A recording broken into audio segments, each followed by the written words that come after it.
So, from one game where we have a plot that you can and perhaps should ignore, and a very interesting skill system, to another. But this time, my friends, we are not merely playing Quest 64. No, no, no, no. I am going in for maximum pain. Because here is my challenge, my friends. We are going to press only 2 C buttons. And it's up and right. That's right. We're playing a Fire Wind build.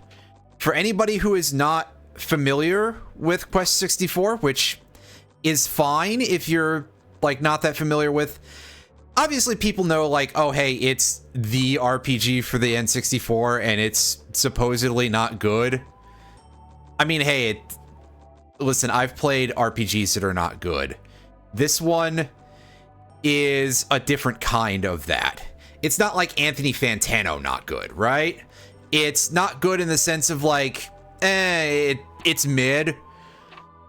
It does some things that are kind of unique, but it's a little bit just kind of there. And yes, the plot and stuff is a little bit undercooked and all of that, but I mean, come on, it's 1998 or so we're talking about here.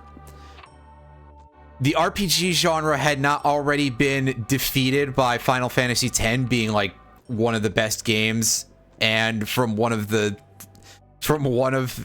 genre's worst writers. So, yes, gags aside, it's a pretty okay game. But my point here, I got horribly sidetracked because I'm also checking all of these doors looking for items, because there is some stuff that we can get in the monastery for free. I just don't think any of it is actually over here. However, I'm checking anyway, just in case. Just in case I'm stupid. So, Quest 64 is quite infamous among all of the other things for anybody who knows anything about the gameplay for being wildly unbalanced. Like, oh boy. Oh, Doctor. What a rough bit of business in terms of the magic, because typically you only cast like 3 spells throughout the entire game.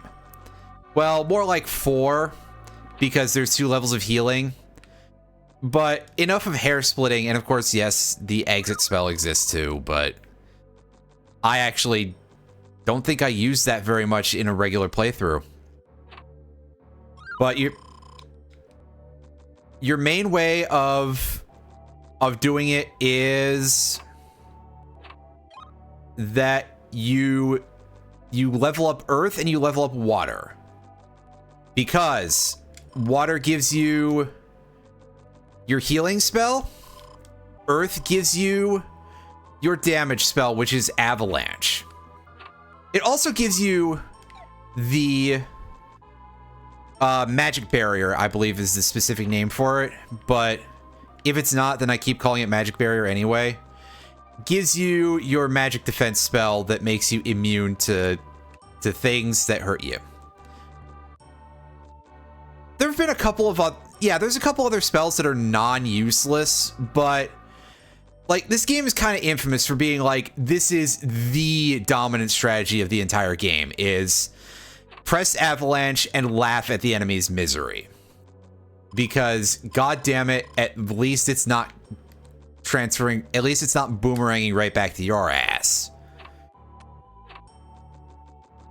But we are dealing with the fire and wind elements exclusively because they are generally considered to be a little bit underdeveloped. Wind is kind of considered to have a little bit of damage capability, but fire is just outright ignored pretty much. Hey, are you the breadminster? Thank you, Pat. Give me your loaf. Quit loafing around. Wait. No, sorry. I've got Pokemon up on the other screen, and I've got a Slack off here. That's no, I'm kidding. I can't multitask.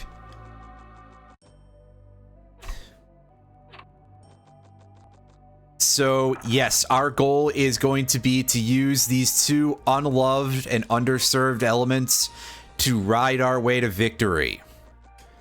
Which means that we're not even getting the damn healing spell. We're going hard with this one. I do have a matter of personal policy that if this becomes a little bit too difficult for me, because I am playing strictly vanilla right now, Quest 64. I'm doing it on an emulator, but shockingly you can't see the text glitch that you usually get on an emulator. There's usually a bit of a rendering error where the text turns pink. So you didn't see that this time. So good job I didn't mention that I'm actually on an emulator. But we're playing raw vanilla here. If this ends up being an insurmountable challenge to me, I will get the French vanilla modifications that are available through the randomizer. We won't shuffle the game or anything. That's, you know, we're keeping the basic experience the same. I don't want to suddenly be like, oh yeah, it turns out that my Windcutter level 1 is actually like Rolling Rock level, oh Jesus, or something. But aside from that, that'll be the first layer. If I find that to be like an insurmountable hill to climb. I should probably pull up my list of where all of the elements are. Give me just a second here while I do that. But I do have my second layer. If somehow the French vanilla mode continues to be too much of a rat fuck, I will allow myself to pick up healing level 1 and gain no more water. But that's going to be like an extreme if I like absolutely cannot deal with that, which I think it won't be that bad.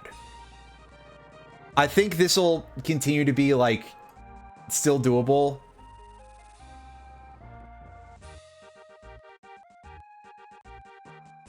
Okay, so I've got all my stuff here. Actually, I'm going to move the emulator window so that way I can see the thing properly there. Yeah, that sounds about correct. All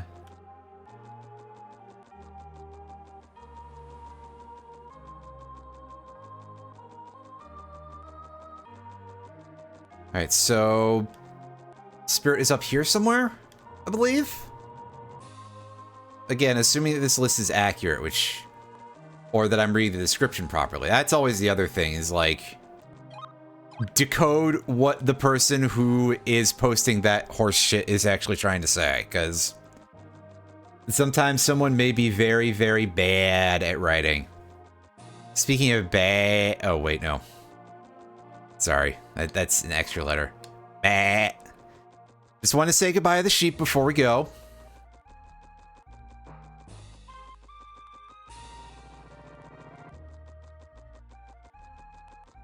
I mean, that's probably a viable choice. I think I could go with that. But again, we'll consider that more when we actually get to the point where I'm just like, oh no, I have to start making concessions because I'm too bad at this. And blah, blah, blah. Yeah, I know it's hard. It's a challenge run. Saying it's just me is probably... Some people might be like, that's silly, but listen, I know I'm bad at video games. Come on. Oh, these guys are taking a little bit more than... Well, they probably got like 8 HP? Specifically? Oh, heck. 9. Well, that's... Of course, I didn't come to a full and complete stop before I pressed A there, so... Oops.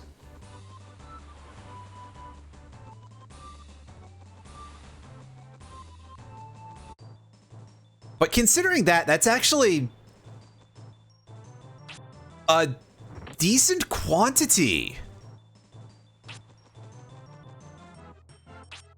Because these guys are like supposed to be weak even for this area. At least I think that's probably fair to say, because They certainly look the part, and they attack you with a level 1 wind cutter with, like, absolutely fuck all for damage. Meanwhile, even the sturdiest enemies in this zone are still below 30. So somehow, 9 HP feels like a large amount for those dudes.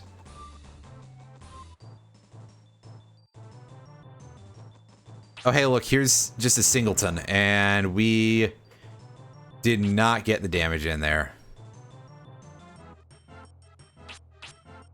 How much? You take only 1 a hit. I mean, fair enough, they're wind elemental. I didn't expect that to do much more, but I was hopeful. All right, so show me where on the map we are compared to... Okay, yeah, I'm rounding a bend a little too early here, looking for our treasure.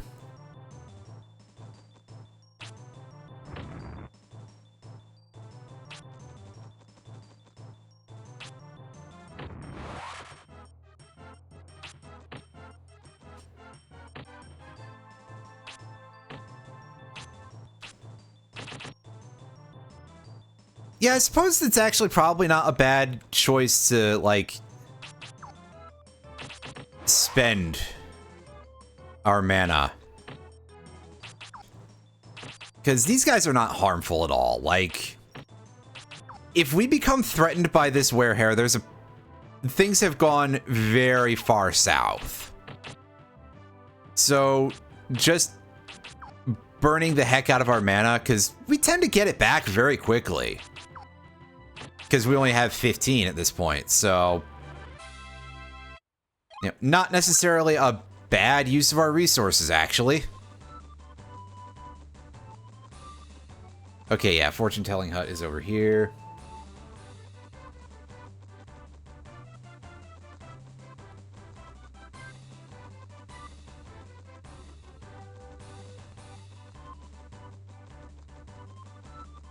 Is the element on the inside of the house? I think it is. Yes, okay. Alright, 6. I have 1. There's probably another one that I missed somewhere in town or something, but there don't appear to be any in the monastery other than the one that you can get from our friend over there. But you do get a honey bread out of there, so that's pretty nice. We got restriction from level 6. That's not a move we're going to be using very much, I don't think. At least not for a bit. I mean, these guys are not much to be concerned with, really.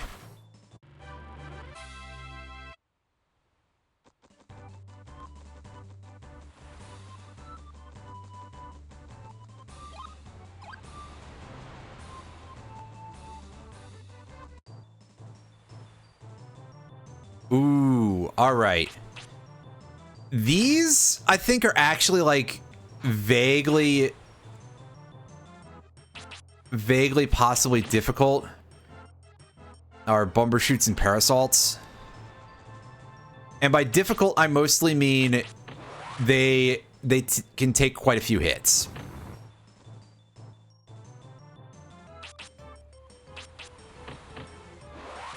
Never mind. I thought their HP was more in the 20s range for some reason. So just chalk that up to me being a complete idiot. Or something. Ah, yes, there we go. We got frozen by the ice dagger. Well, thank goodness that can't hit us anyway. Bend, yes. Good, good, good, good. Ooh. We're up to level 8 already. Pretty good. Pretty good. Oh. I keep thinking that I'll pull up a map instantly, and it pointedly will not. Here we go. We got a big mouth here. Oh, Mr. Nasty.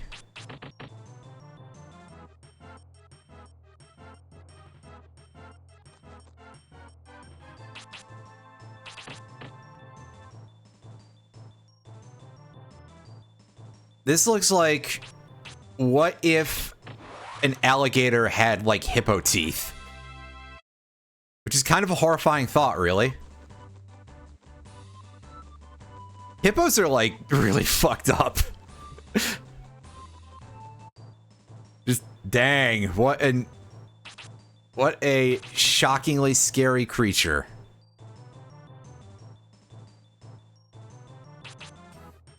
$15 and $9, okay.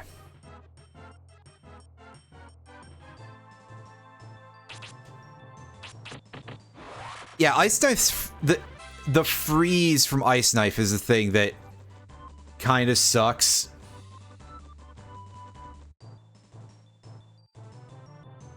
Like, that's just not great.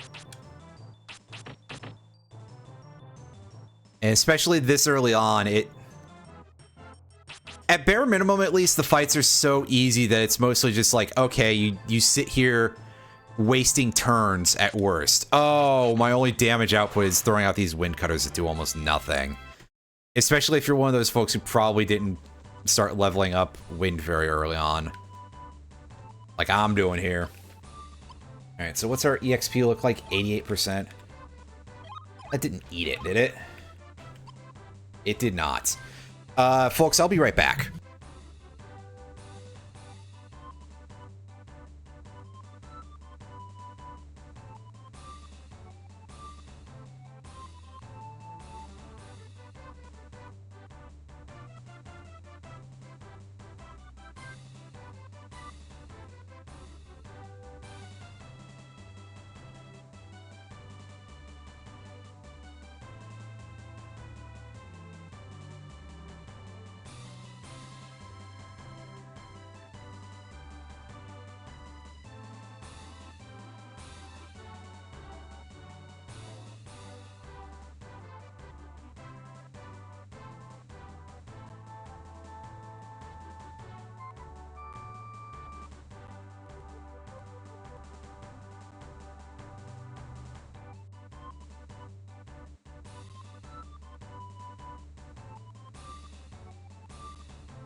Face hugger, huh? So I'm a little bit concerned about what it would do when it jumps on you. Anyway, I'm back, everybody. We don't have to go in that house. We just pick up the element and we leave.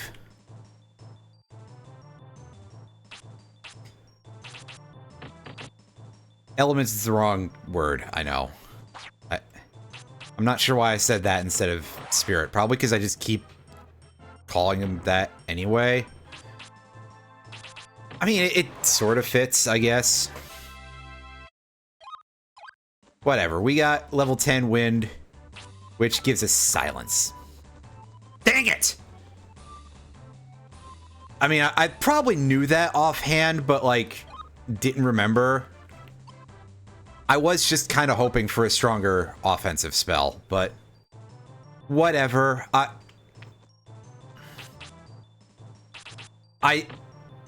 I think our critical point, really, for early wind in terms of having anything with an offense that is of note is going to be, like, level 16? And I know that of note is kind of, saying it like that is a little bit rude, but level 16 to get us large cutter. is what I'm thinking of. Can I dodge these rocks by just being in these things' faces? I forget. Oh, Large Cutter is at 13? I thought it was at a lower level than that, because I was like, Wind Cutter 3 is at 13, right? But if I'm wrong about that, I'm wrong about it, I guess. My memory of exact things in this game is kind of not great. I'm not going to say I don't try, but sometimes I could definitely try more. Alright, now as long as we just stand here while this weird sewer lizard just does nothing at us. Easy, easy battle.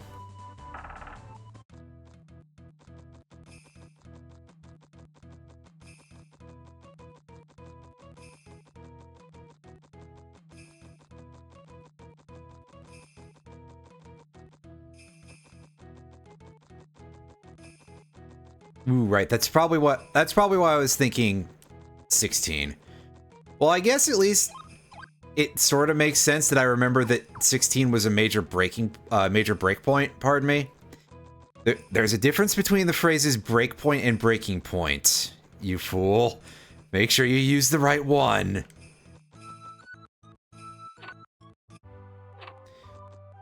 Anyway, over here, all you've got is free bread for us. Well,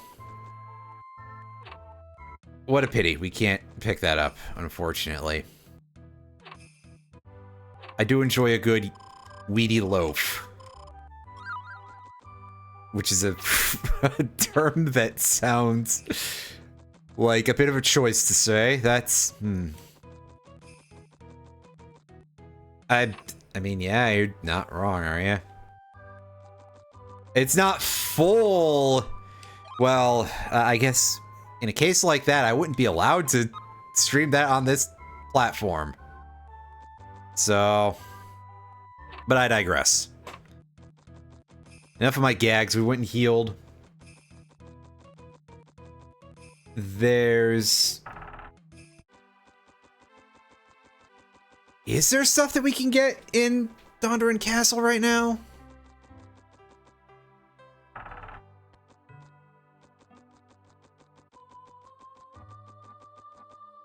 Okay, yeah, so the spirit here doesn't show up yet. Obviously, I can't go in that door yet, but I just had to make sure. Just items. Well, those are useful too.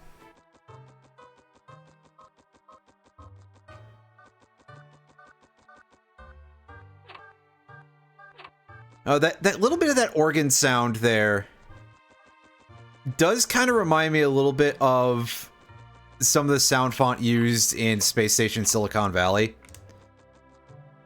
Which is a fun game right up until it isn't. I know, great description there, but like, oh boy. It really does fall off after the first two worlds pretty severely.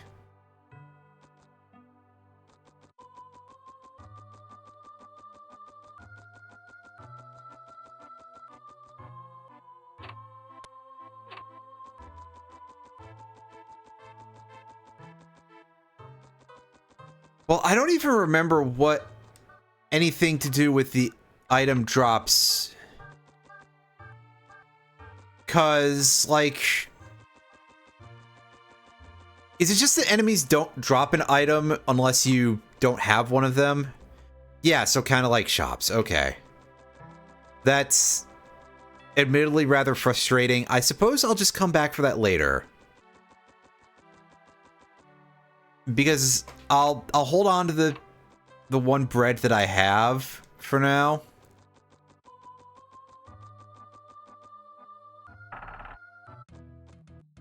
Because if I decide to just use it while I'm out in the map,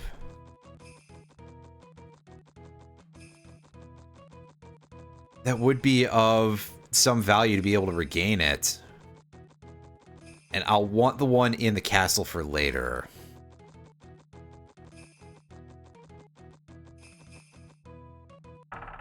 Well, yeah, just in general, the original release of this here in the States is kind of the one that's like the most jacked up, really. It's like they definitely made this the meanest, or rather, I suppose, they included the quality of life adjustments later. Is probably a better way to look at it. But also just, wow, damn.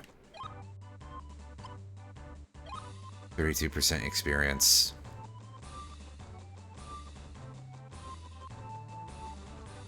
All right, so yeah, it definitely is. So after I get the goods after I beat Solvaring, basically, are there other wind spells that are like important? Are there other important wind level breakpoints for me to worry about for a while, or should I just dump everything into fire? Because I'm thinking that I want to pivot to fire in order to have something that can do acceptable damage to Zealous, and also to be able to deal with Nepti, because she's water type, so she'll take better damage from fire, as far as I know.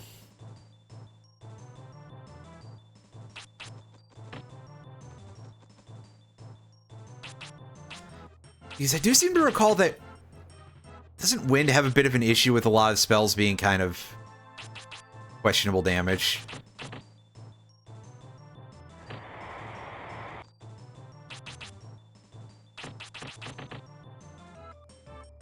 Oh, he doesn't have any purge effects on him? I thought he did, but maybe it's just like, well, you're thinking that because arguably he's got the biggest purge of them all, which is just absolutely fucking murdering you. Because that melee attack is stupidly damaging. And speaking of stupid,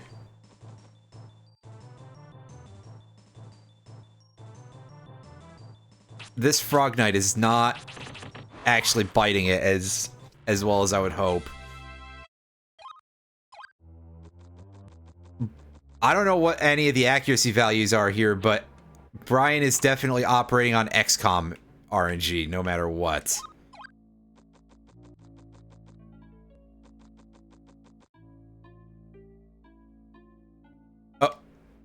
I think you told me that at one point a long time ago, and I was like, that's weird. But that's okay. So a quick double check here. If I die, I keep all my experience and stuff since my last inn visit, right? I just get knocked back to my last inn location? Okay. So I literally could just level grind by dying over and over, which is hilarious, but extremely stupid in the greater scheme of things. Like, yeah, I don't think we're making it out of this fight. But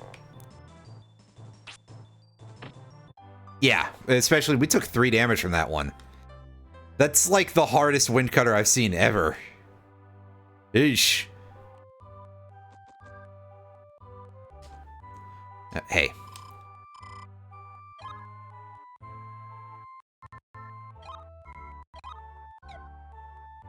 Yeah, so we get some save menu lag, so there's that issue. I guess that means I will actually go back and go ransack Dondoran Castle again and go get that loaf.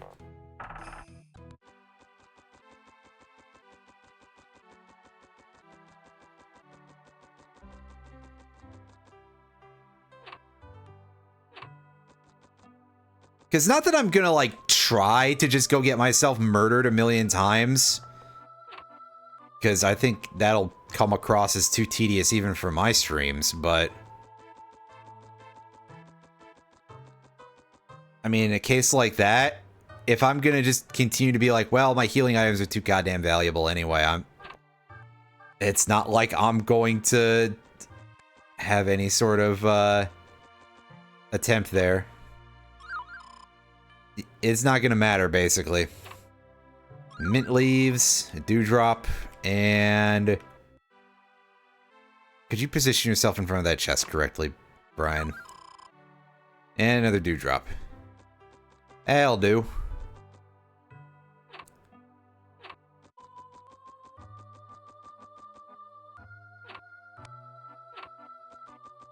Yeah, and we're definitely talking about especially at this particular time,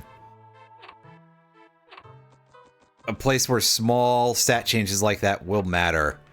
The stat scaling on this game is not huge, is the main thing I can think of here.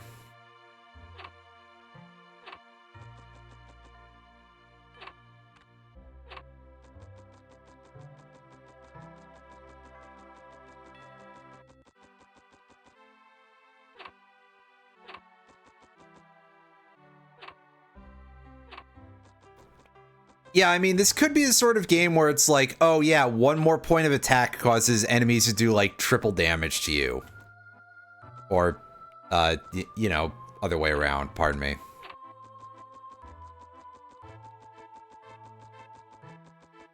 You know, it could be Kingdom Hearts stat scaling. Which, say whatever about Kingdom Hearts, but those numbers are very small.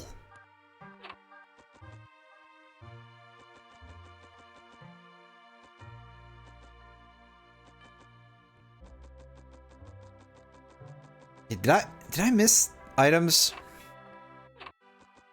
I mean, I can't get the King's Stash yet, so that's, you know, cramping my style a little bit in that regard, but...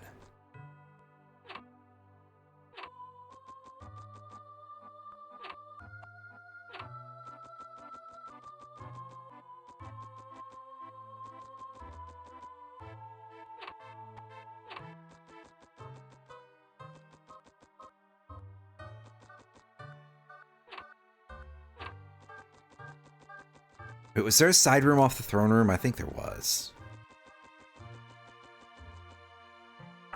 Like, we come up here and... Right, there we go. Yeah, side exit to the... Over here, and here's where our other stuff is, right? Yeah, there's bread. A bread. Hey, 2 breads. Nice. And for number 3... another dewdrop. Well, mana recovery is feeling less important in this, but granted, we are quite early, so...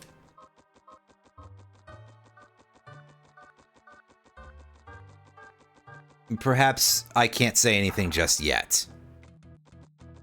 Or I shouldn't anyway.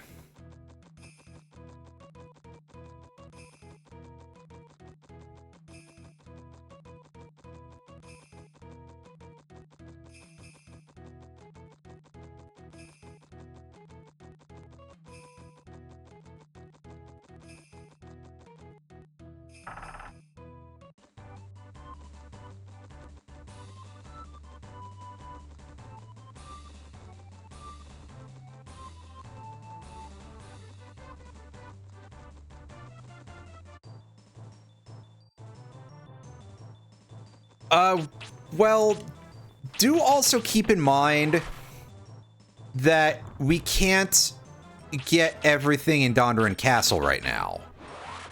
Because we have to go and beat the fuck out of Solvaring and steal his lunch money and all that. Wow, alright, Brian. Take the blindfold off. You're not speedrunning Punch-Out.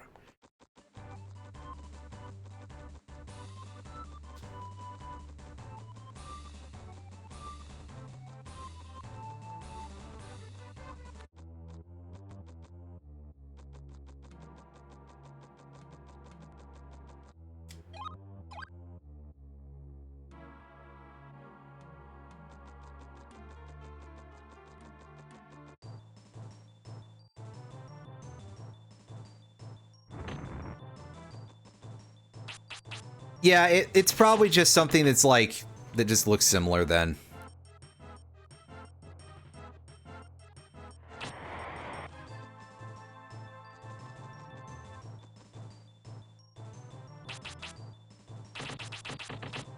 Can we take out the kobold before it does anything? The Marianasti is gonna just hit us with more baby wind cutters, and that is not a huge concern of mine at the moment. Especially because it dies that fast to large cutter. Marianasti, is that anything like a video nasty? Oh. I'm being informed that that's an odd thing to bring up. Well, you're not wrong, but also...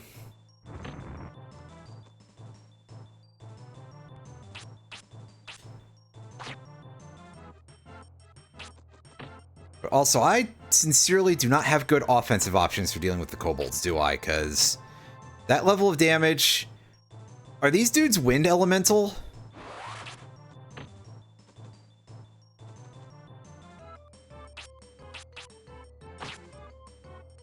They seem to be whatever the bat is, unless their defense is, like, radically different.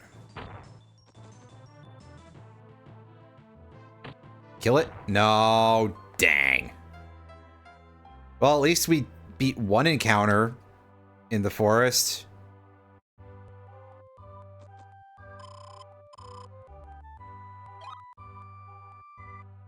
Magic would probably have been the better option. Oh well.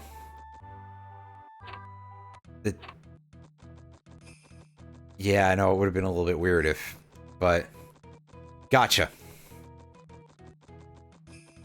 So I guess the Frogman probably would take at least, like, some damage from Fireball.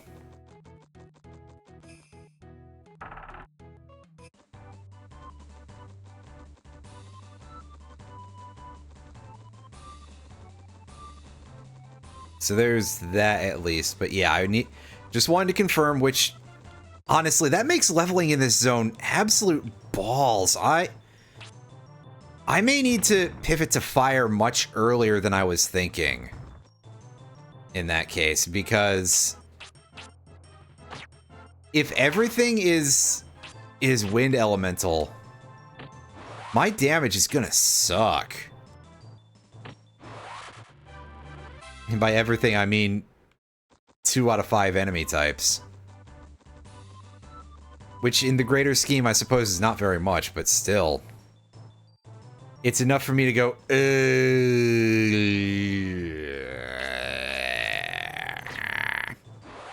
Hey, 2 for 1 deal. Hell yeah. Let's go. But no, I'm gonna keep taking wind. Get that restriction level 2.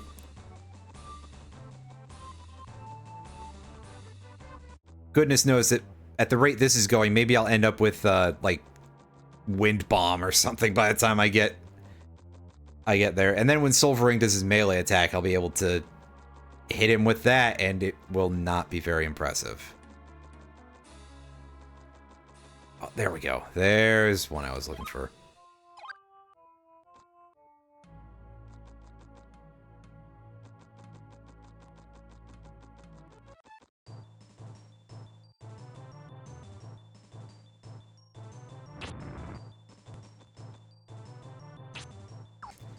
Just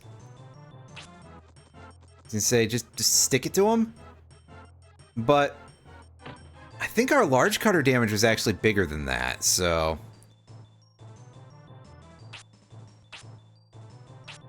in a position like that, for sure, it's a good choice when we can multi-target.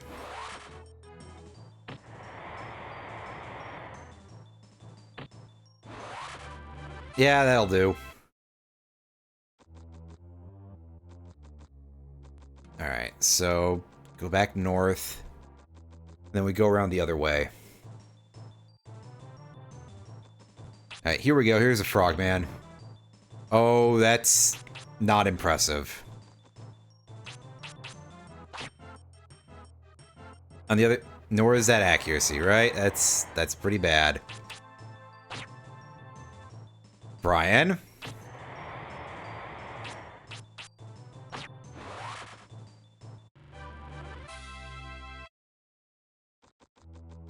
Keep your eyes on anything, man!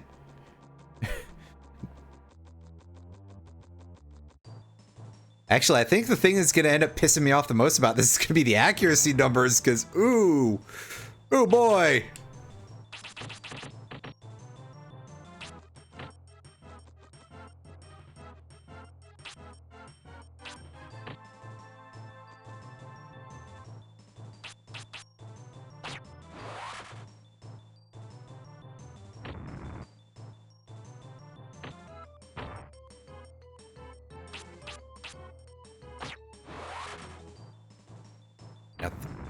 No.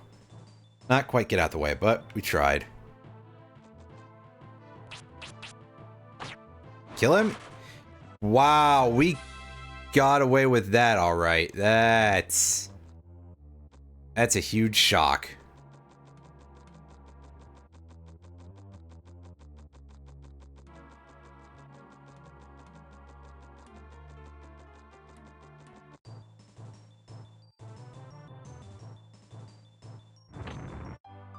Unfortunately, we then get immediately murdered, which, I mean, fair enough.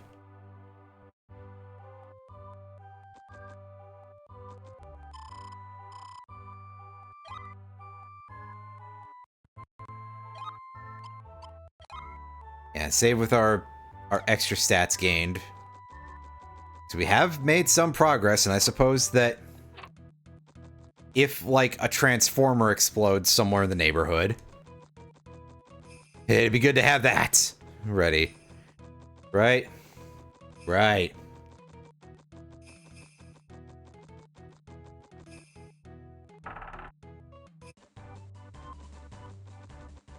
How's our experience looking, though? 84%. We're actually almost to another level.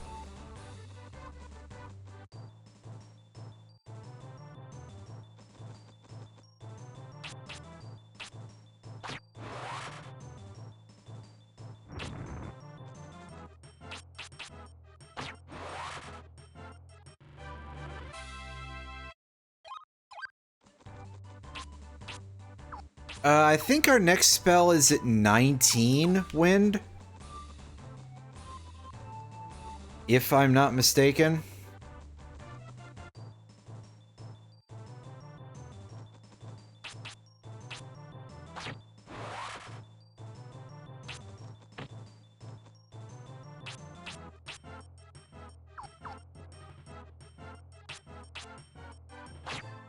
Okay. Some element has a spell at level 19, though. Possibly multiple of them.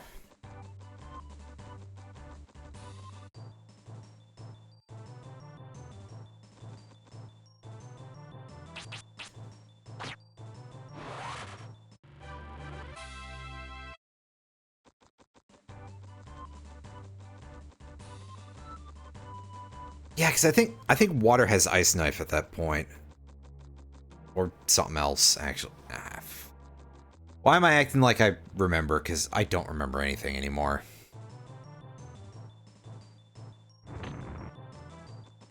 Oh, is it all three of them have something at 19? Okay, then.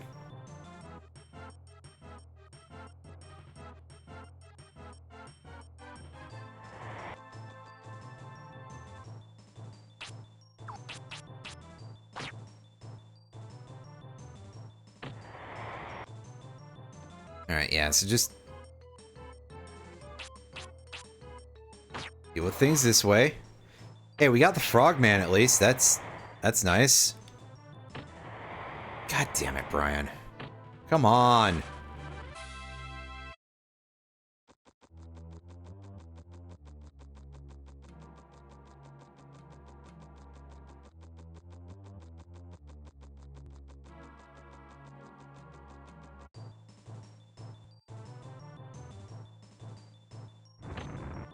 Oh, right. Exit is at 19. Ah, yeah, I figured it was like one of those or something. But yeah, fire has compression, which is a very funny spell, but unfortunately not very useful. Magnet Rock, I think, actually does, like, passable damage. I wouldn't want to rely on it or anything, but it works.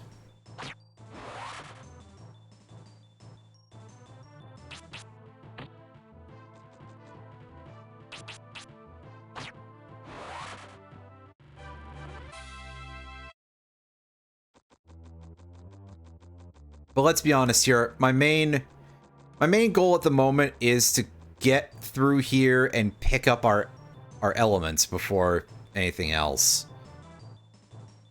All right, so Ice Knife is 17, pardon me.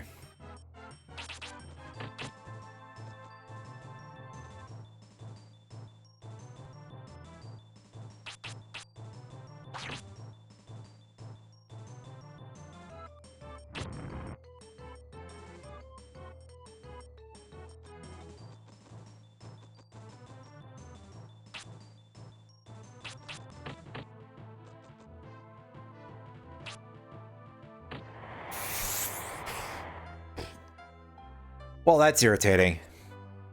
Good work with that staff, Brian. I'm glad to see that you continue to have functioning eyes. Again, I think that that's probably like the most frustrating thing at this point. But it's early going yet. I will once again be right back, sorry.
All right, sorry about the holdup again. I am back.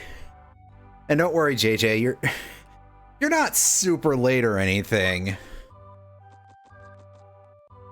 And yeah, this is probably going to be a tough road that we're going down here. 'Cause yeah, we're in super hurt ourselves territory here. Because it's all fire and wind. That's right, we don't even get a healing spell. Glacius of Cannons, absolutely. It's just making sure I don't get two-shot, yeah. Yeah, that's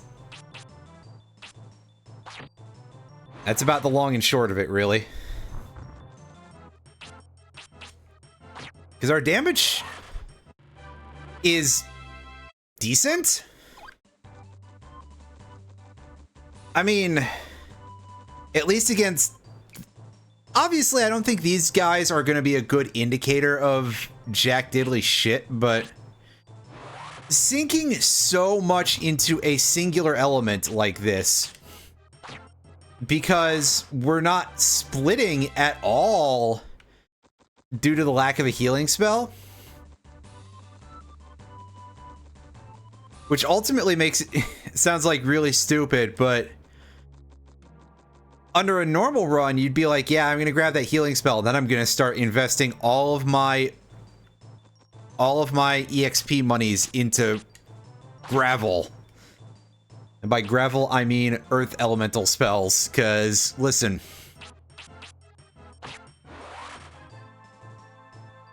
An avalanche is kind of just a very large rock shower or something, but...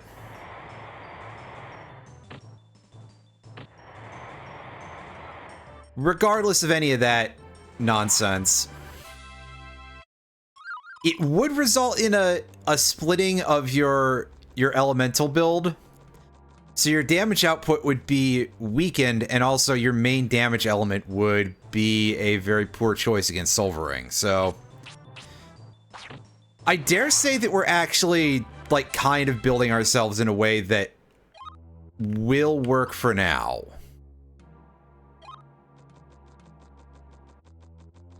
But yes, I do have to actually get there because, unsurprisingly, no healing spell. I don't want to use my healing items either, because they are far too precious to me. They are like my small bred children, you know?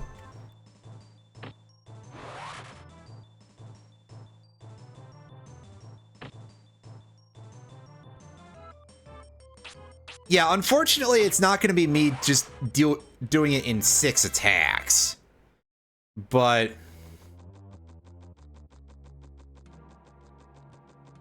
I'm doing good damage, at least with Large Cutter.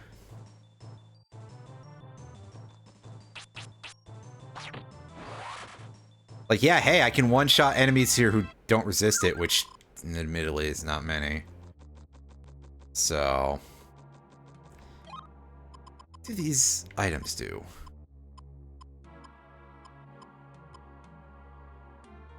Freezes enemy. Increases defense.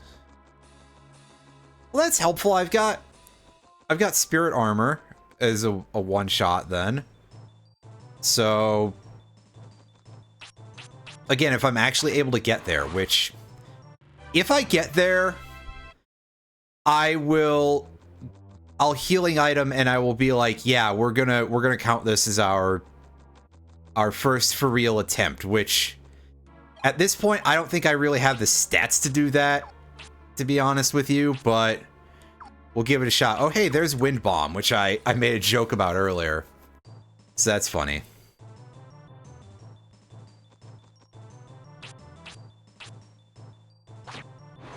So I could just get there, I just pound a healing item, or, God, I hope it wouldn't have to be 2.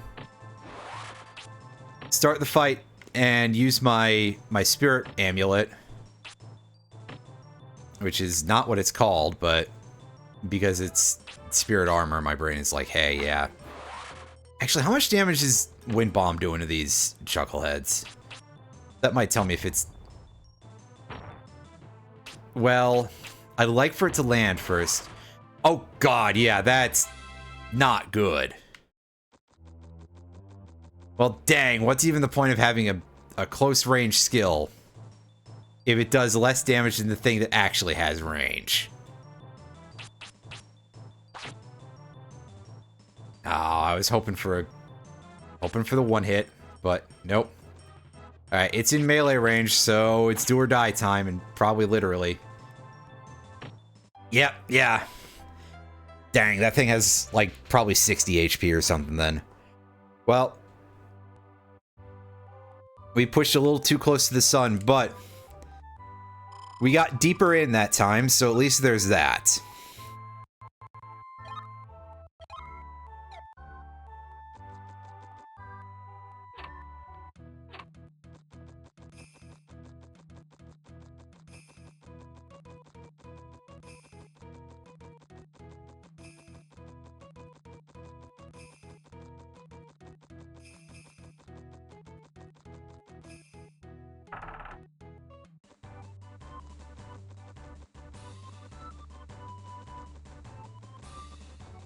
And hey, we got an item to help us out, so at least there's something. Thinking at least maybe this will be slightly easier when we actually get there.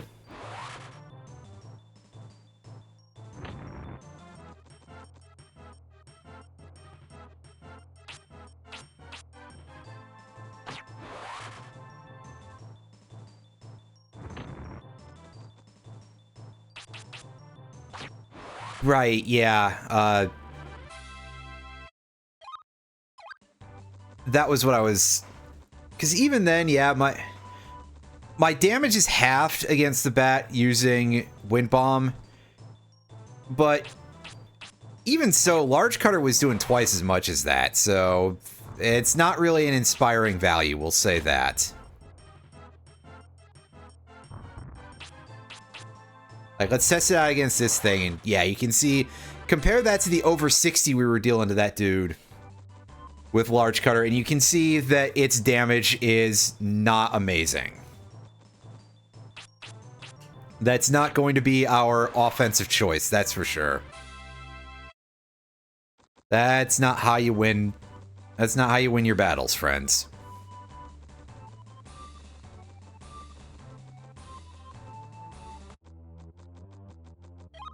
How's our stats doing?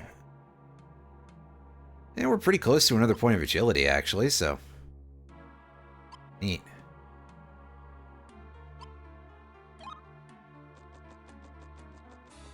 Unfortunately, a little bit more than that for getting another spirit level, so I guess we're gonna have to settle for being at 22 when we get to Silvering, at most. I don't think we're gonna be learning any new spells before then, even if we hit 23. I guess that's kind of the big takeaway or something. Yeah, come on, bats, jump at me, and...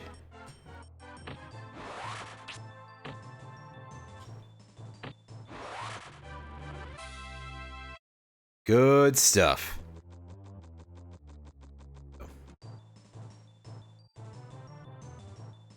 Can reduce agility as 6...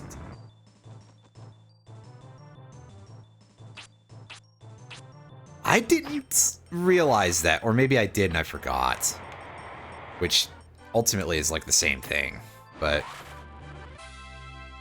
Yeah, no, unsurprisingly, Large Cutter is much more damaging. That is kind of your damage output move there.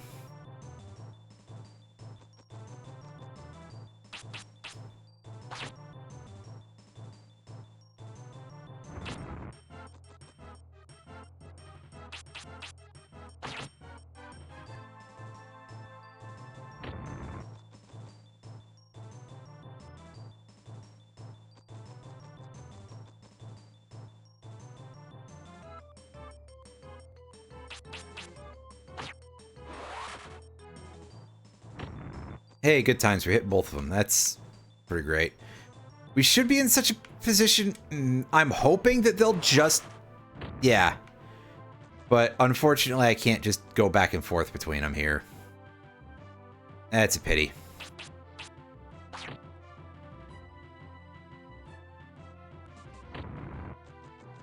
Okay, good. He didn't get close enough to Tornado, which is a place where the trouble would start. So I moved in to take the risk. Oh, that's a lot of bats.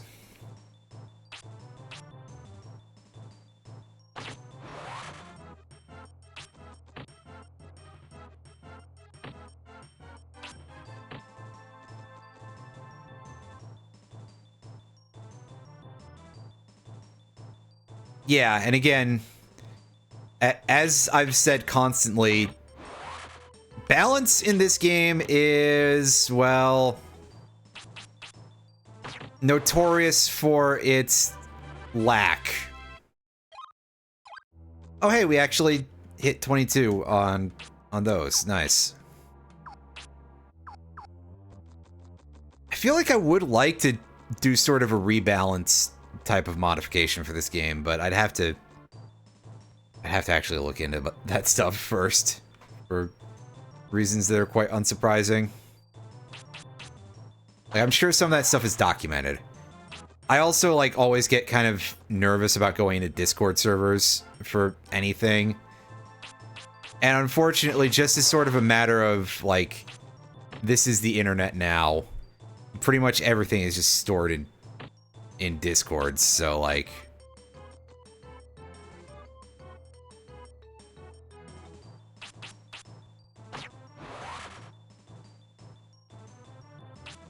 Yeah, it would be, the idea would be more to, like, retool things for increased viability, I guess, which I think that counts as a rebalance, but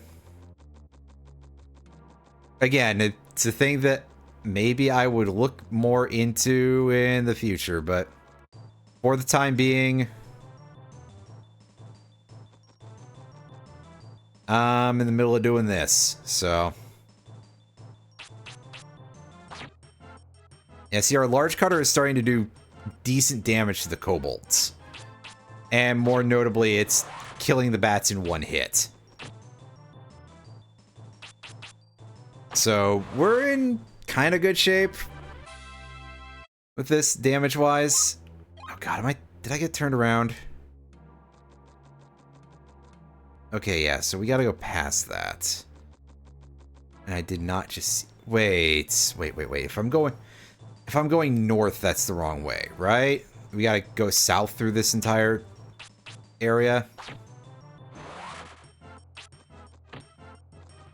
Okay, good. That additional level of wind elements did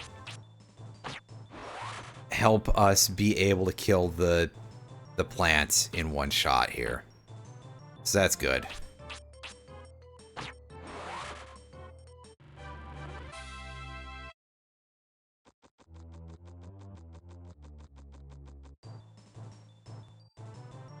Oh, calm down, game. Come on.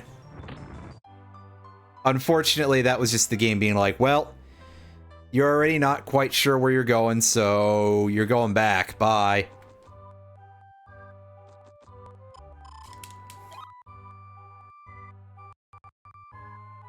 Well, we gained some HP since our last save, so I will save.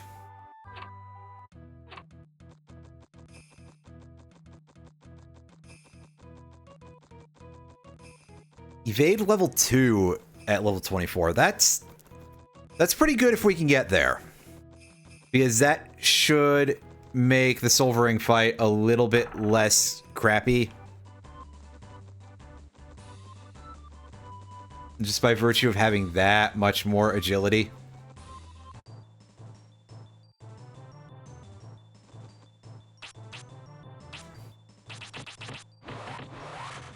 Again, our damage is already, like, quite solid, so... We've got that going for us, we just have to be able to not die. And admittedly, I'm out here not using my evade spell during battles, but I'm also like, oh, how much do I trust that to work in a case like that? And I'm not using the spirit armor medallion on a amulet, pardon me, on a regular encounter. That would be silly.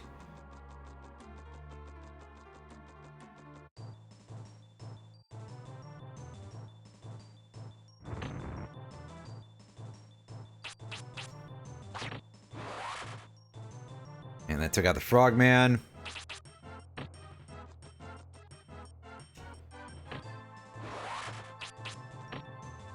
Kill that one with a staff bonk, because we gotta remember to do some bonks too in order to help with our stats.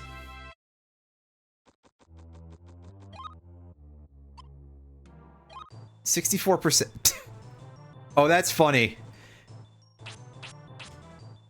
It's because I was holding the stick, but it did sort of look like I just left the menu and immediately got into a fight for leaving the menu.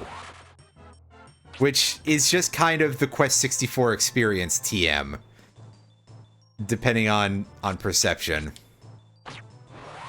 Would actually involve something like that. I mean, obviously, don't think of it as it literally does, because, yeah, but...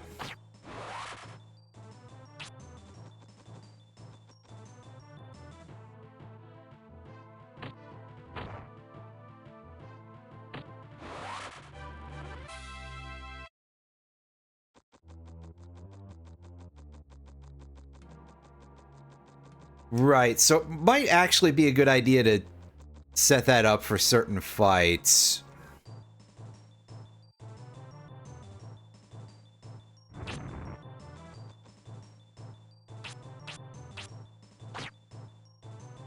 But I decided to just take a little bit of time, because I think Video Nasty over here can actually do a physical attack, right? Or is that just the Mad Doll that does that? Well, we'll see in a sec. Yeah, there we go. Alright. So, set up evade. Be saddled with a really shit camera angle here.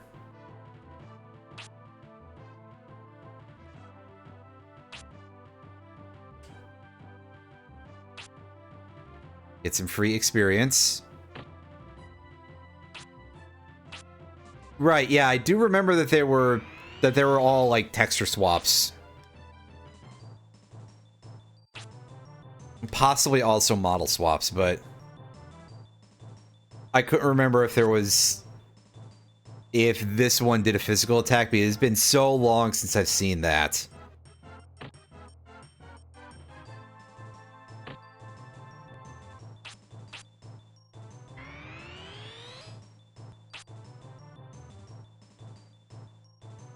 Oh, did that disappear, like, immediately? Yeah, it sure did. Well, whatever, I'm spending down my resources. I'm taking a lot of hits still, unfortunately. But as long as we gain some... Oh, I missed the spell earlier. Wow. Right, I forgot that your own buffs can miss you. Which is ultimately kind of profoundly silly.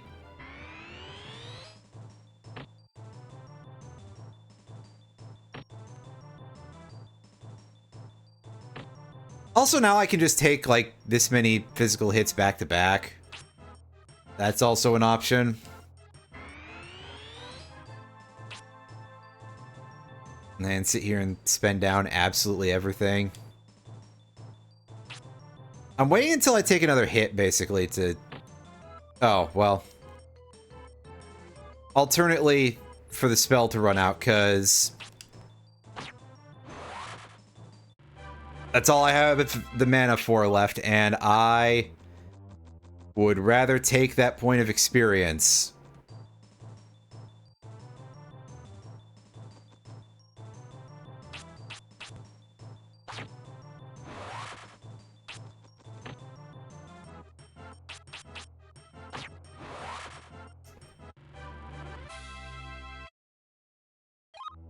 How's my stats looking? I mean, obviously those things up there don't Don't look at how empty those meters are. Jeez. We're just barely holding on, but we did get a fair chunk of experience out of things, and I am super dead from that. Yeah, an encounter with 3 kobolds, that's just an immediate cessation of existence, really. That's the game saying, okay, funny person, get the fuck out of here. And on the one hand, I half get it, but also, come on. Cut me a little bit of slack here. Or don't.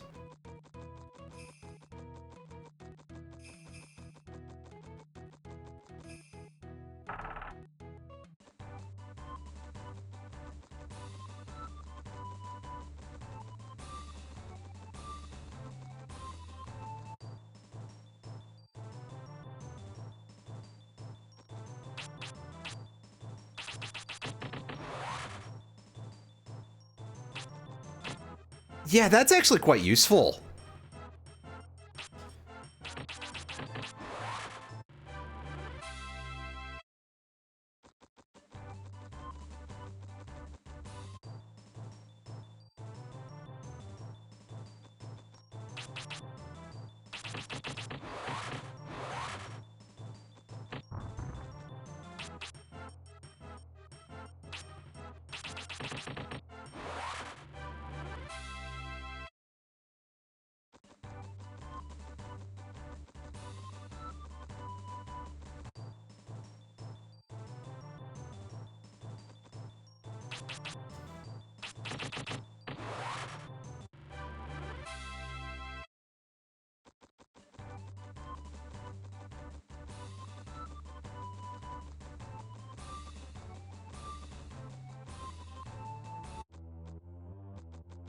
Oh, that helps out quite a lot if they're looking for 100% on stats. Oh boy, that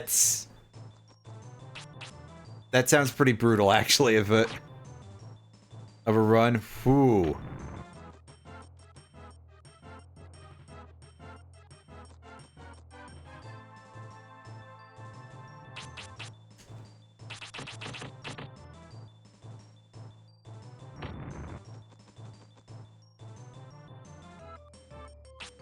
Aim this way and hopefully we can... Yeah.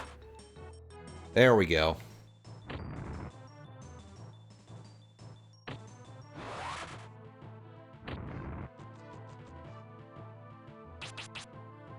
How much damage is this gonna do? That looked like almost 30 actually, so...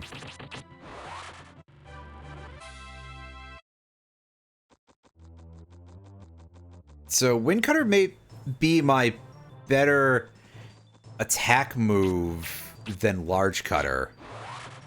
At least situationally speaking.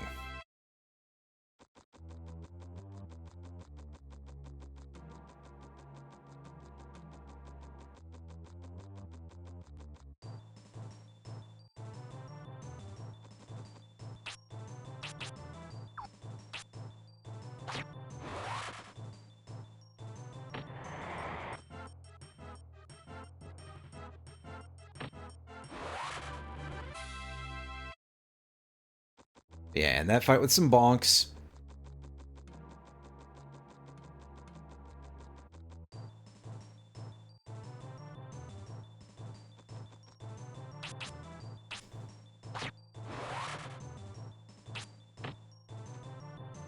Yeah, I'm kind of amazed by the fact that Ultimate Wind is such garbage.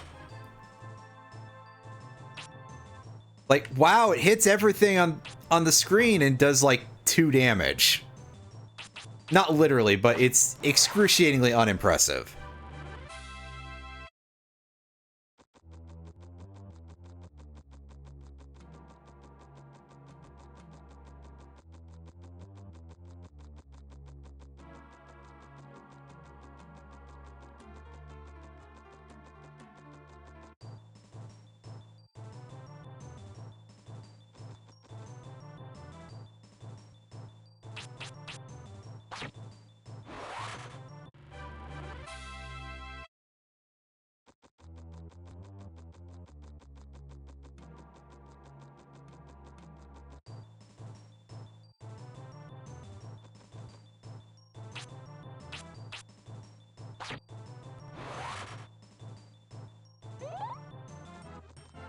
Alright, good. It's just gonna waste a turn instead of trying to bite me or something, which...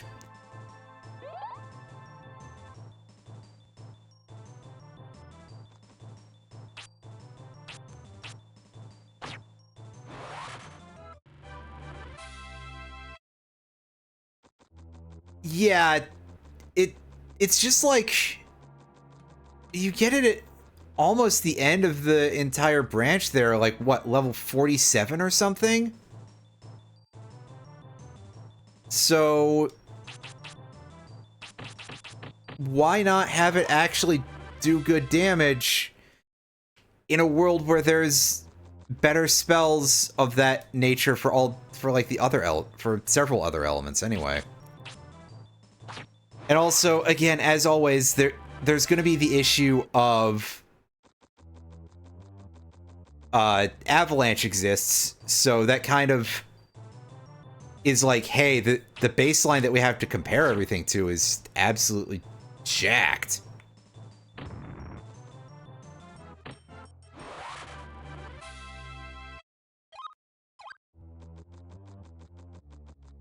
Yeah, which, again, Cyclone weaker than Large Cutter, which, okay, I guess a lot of these early enemies use it, so maybe it's better that way on some level, but also...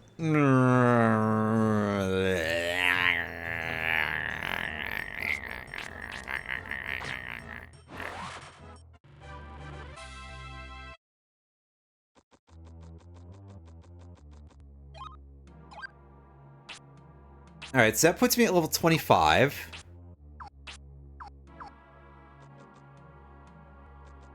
I'm feeling somewhat confident anyway.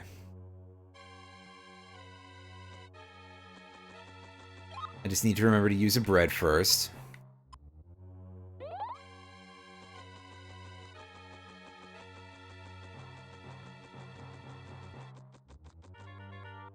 Alright, let's go.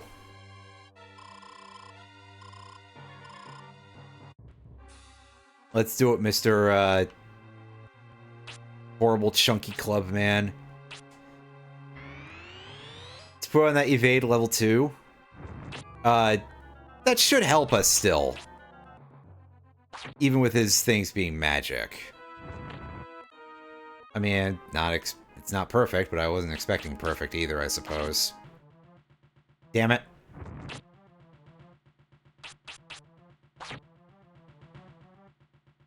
Yeah, 63 per large cutter hit. We can take this guy.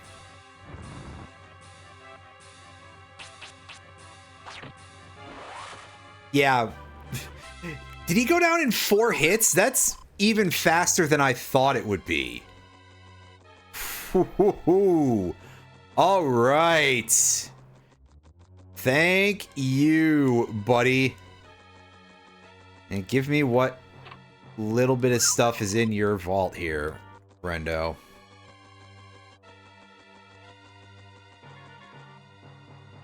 Oh, he only has 208. I thought he had like 320 for some reason.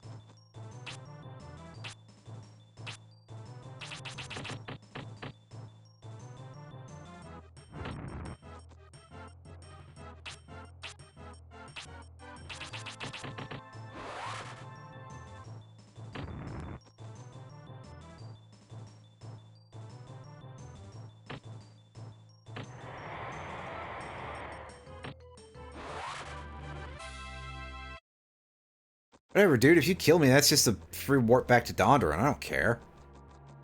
But I will still try to get the fights won anyway. In order to buff out my damage and stuff.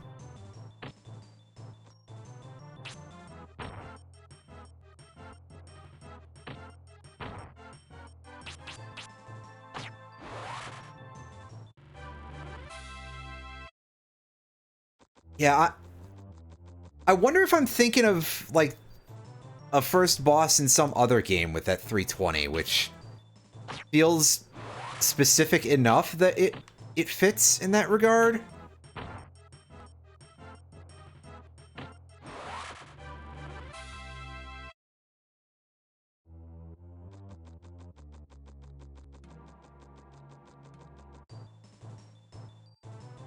Oh yeah, Zealous is gonna absolutely fucking suck. Thankfully, I've at least got a good chunk of game ahead of me in order to farm up red points. Red points, yeah. Listen. I don't know why I called him that either.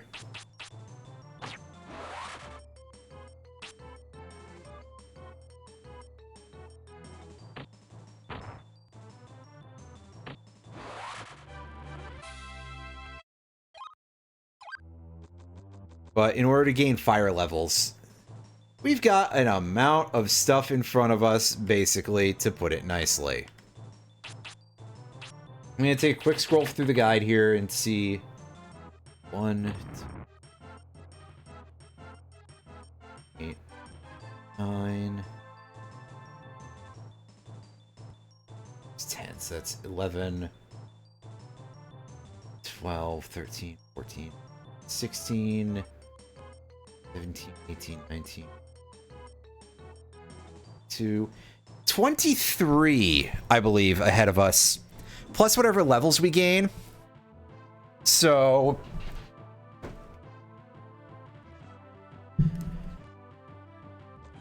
I've got a fair amount of possibility. There is every serious possibility that I can get there with Vampire's Touch. Which... There'll still be some challenge involved there, but, like... That would probably make the battle a little bit easier.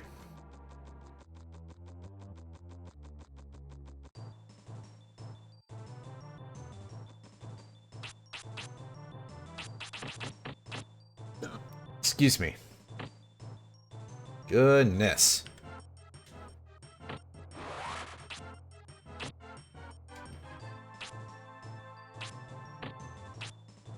You know what?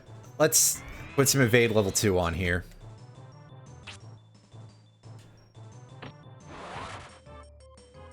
Oh, how rude. Oh, hey, thanks for the miss there. At least we managed to protect ourselves a little bit with that. Again, it's not required for us to get back to town. We can just death warp if we need to, but again, I am going to try at least.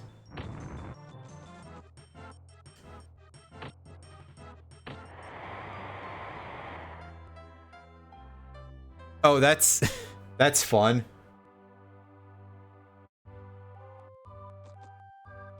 The Mario Kart World thing that was just posted, not anything to do with the fact that I just died.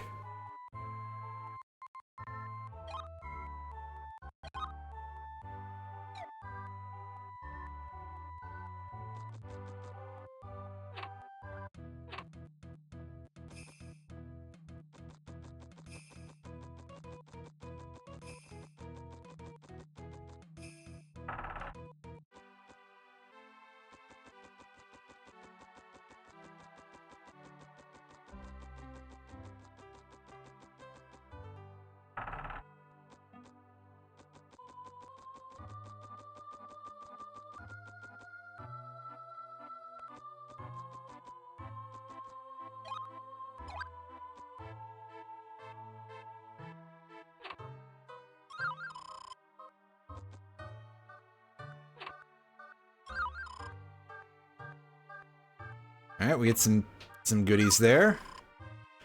And we got the replica. The replica, I think, is a one-off escape item, right?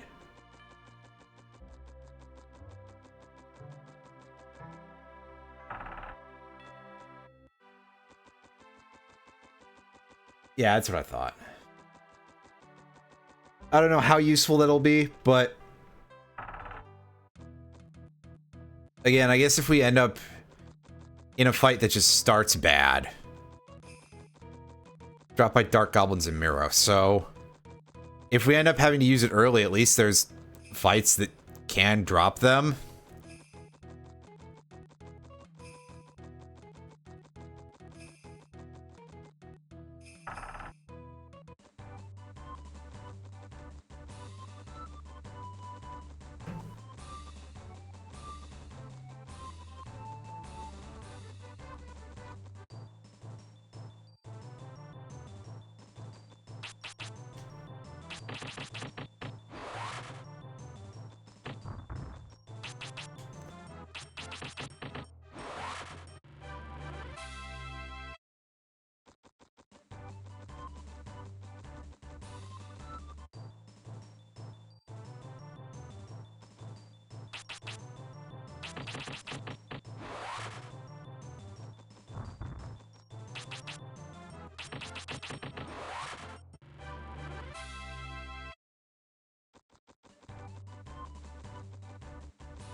Yeah, I'm not completely sure.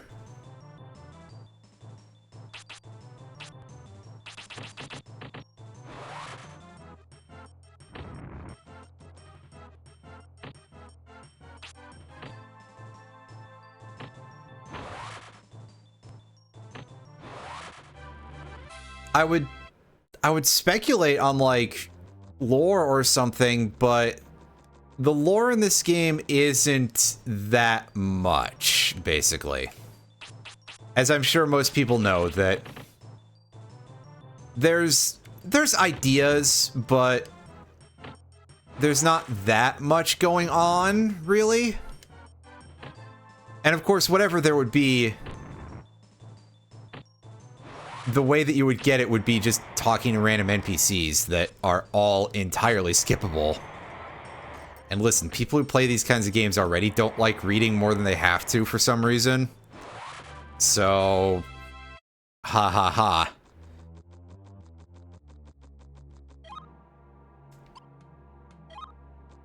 Oh hey look, it's at 48% again, which feels like what it was at last time I looked at it. I've definitely looked at the meter at 48% at one point here earlier. So, yeah.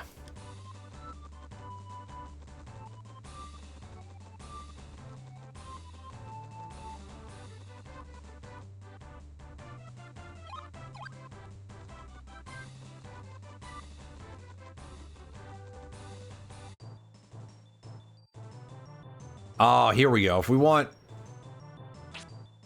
want some defense, this is a good place to... defense, pardon me, agility. This is a good place to get it. Stand right between these two bozos.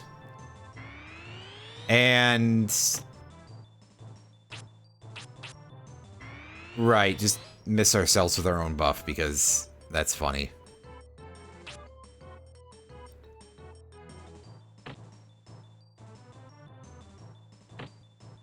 Stand here for a moment. This is ultimately probably not the best decision I've ever made when it comes to use of my resources, just by virtue of the fact that you know, if I die here, I have to go back through the entire forest. Well, that's not that much, but it is still a bit of a hike.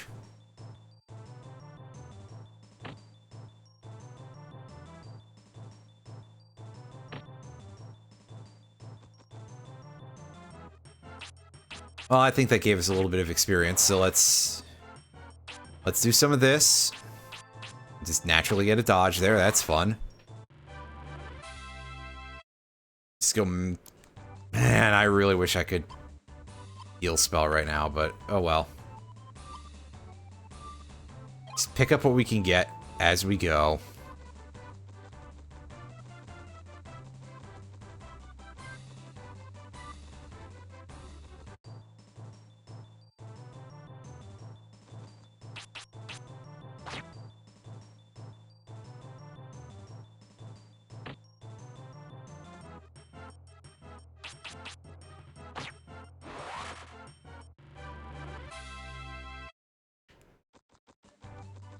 I mean, yeah. I mean, honestly, I would just be like, oh yeah, ogre, giant, that's... Those kind of sit in this, like, close enough sort of area, really, that I wouldn't even ask any questions. But also, I kind of realized I don't know where most of the item drops are found, so...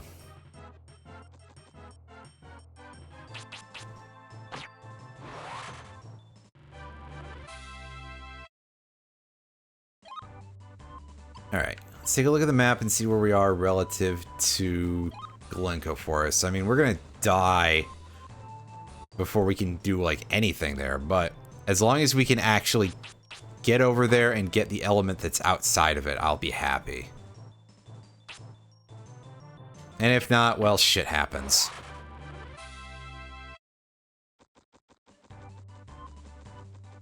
But with the sheer not amount of healing items that we will have on our journey, I feel very reticent to actually use any of them out in the field. Oh damn, that got me exactly. Dang. Well, it had to happen eventually.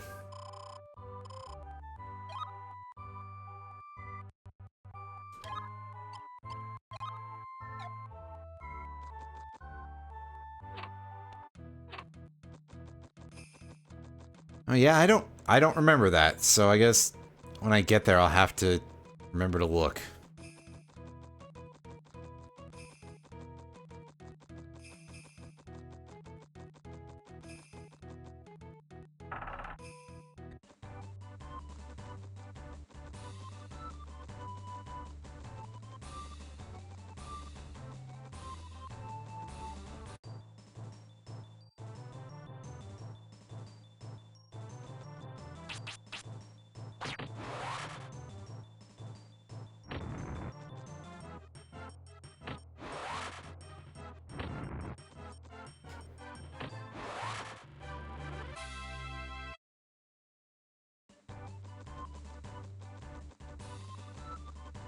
Yeah, let's take a quick look at this.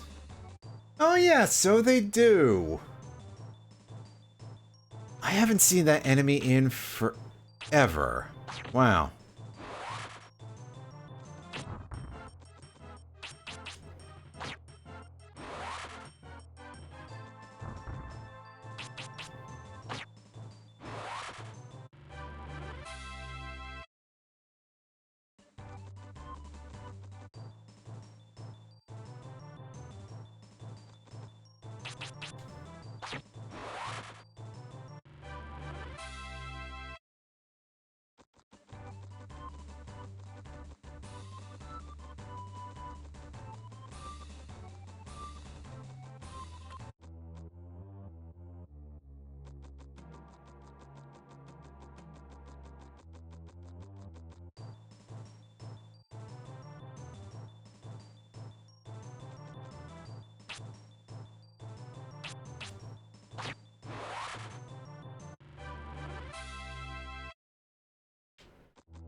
I don't think I've dealt any damage to this chucklehead. Oh, would you stop that?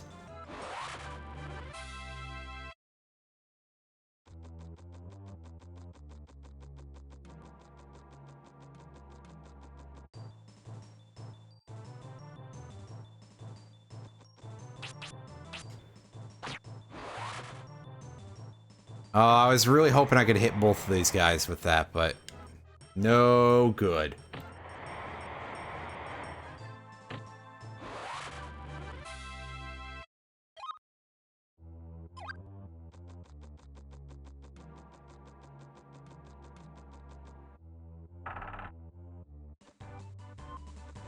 I assume that Legacy Collection is going to have console MK4 as well, because they said it's console and like a bunch of ports in addition to the originals, right? So there's every possibility of it being both.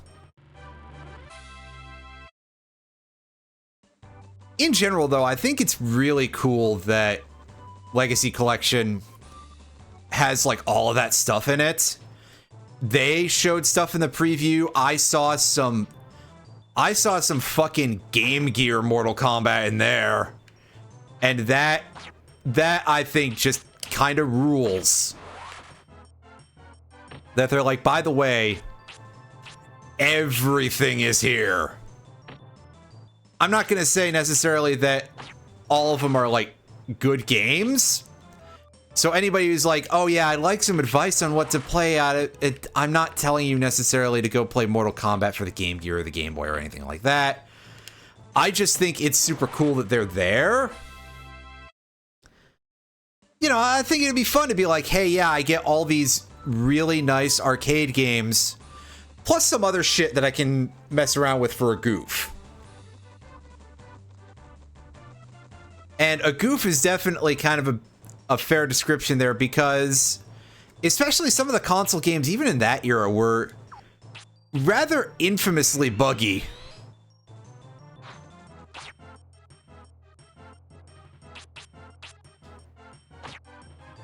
Like, I think it was UMK3 on SNES has some pretty severe glitches related to some characters due to the fact that they're not in the game, but like not completely not in the game. So it's a little bit crusty, basically. So interesting little curio, but sincerely, those aren't like the most serious versions of it. But thankfully, you do have the arcade for those, and those are still the essential versions of those games.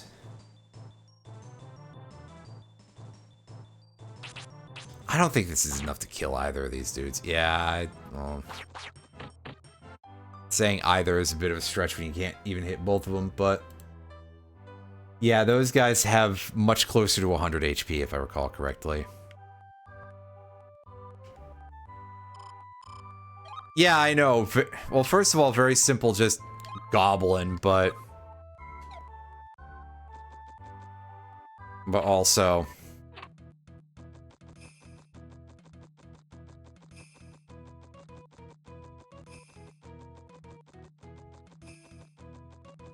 and apparently Native American. They do have a little bit of that look, right? A little bit.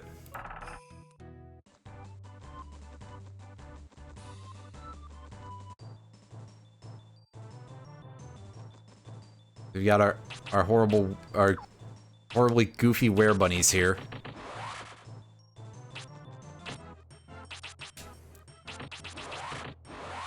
Just press button, shoot a bunch of doolets.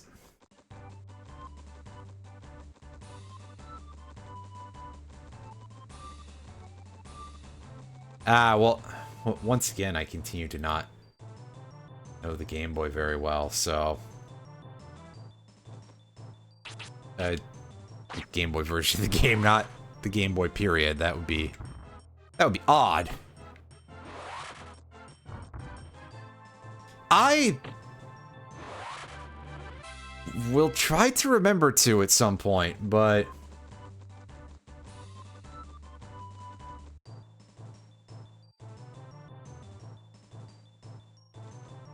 I'm very forgetful, so yes.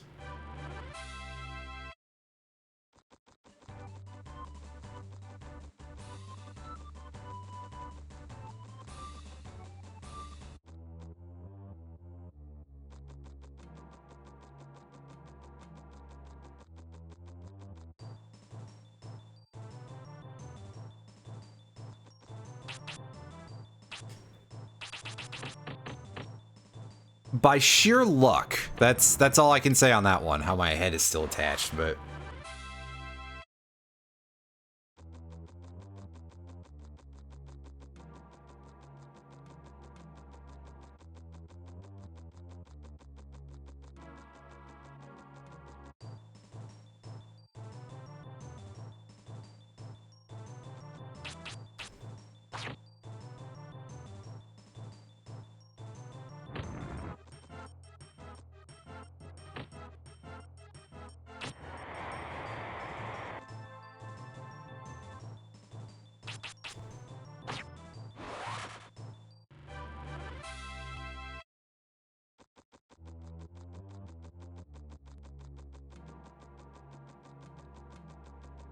And we're almost back in here. Yeah, it probably would be better for me to just slog it all the way down to the boat. Or more specifically, the thing outside the boat. And save there, wouldn't it? Plus, at least then I'd be backtracking. At least the backtracking would be through enemies that are worth actual experience.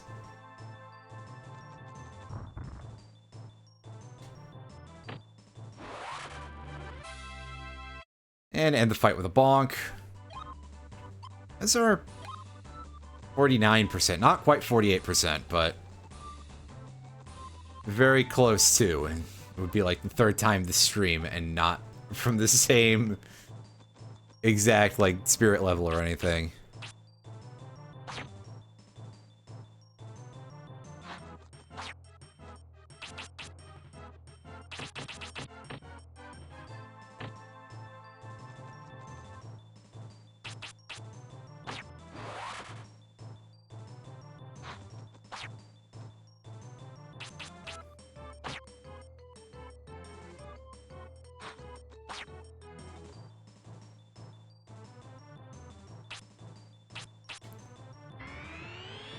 Let's get some evasion going here. Again, hope that we can get the experience out of the deal. The stat experience. Which really, that's a very FF2 sort of thing, right? Not in the exact same way. But similar ways of gaining stats to FF2, I think. If I recall correctly, which I probably don't.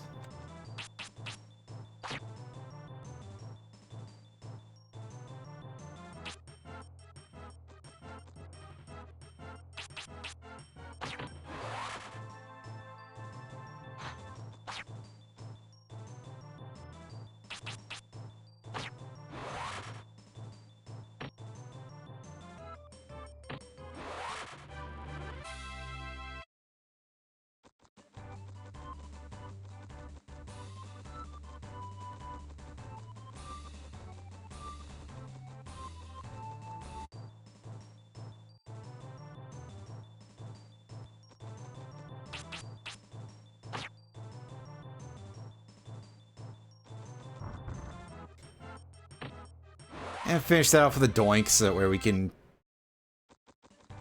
get a little buff to... I forget what the doinks actually boost, so... Whoops.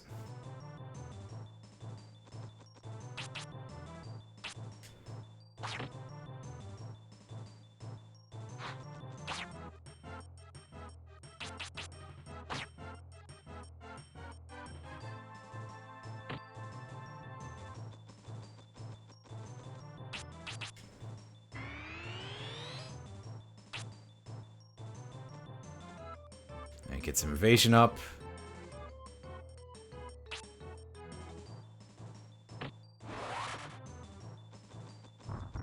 I guess I should have gone after that one then.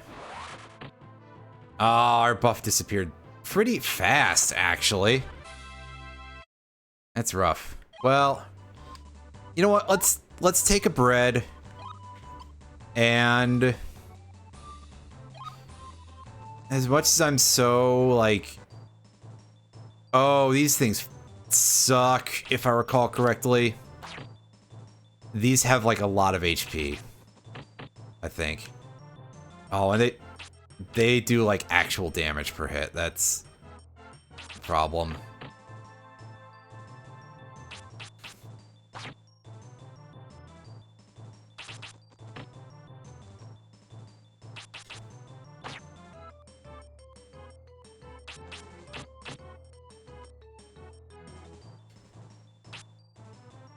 Dang it. Yeah, it's... Okay, I was fucking robbed there. Wow. Alright. 2 misses in a row. That thing was at, like, probably 2 health or something. I'm very sad now, but we'll save anyway, even though we just lost a bread. How many do we have left? We have... Oh, we still got the honey bread, which is our, like, big winner. We got 2 of those. But we've got the 1 fresh bread left, so... We can't go and replace it, unfortunately, the one that we lost.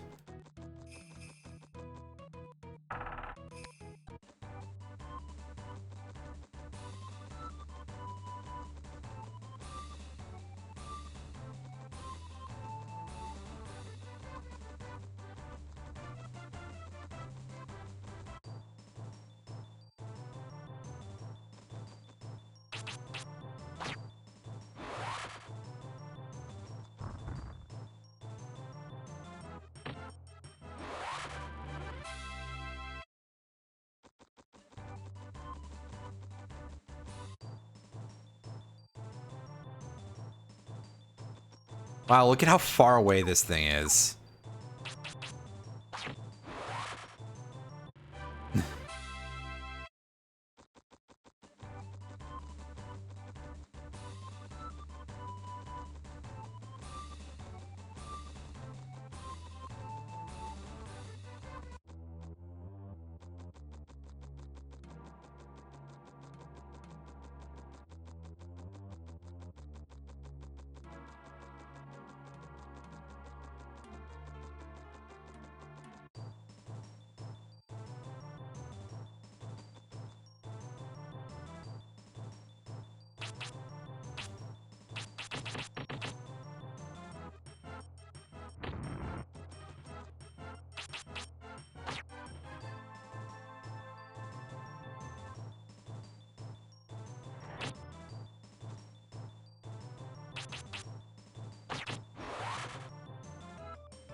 Oh, I wish that...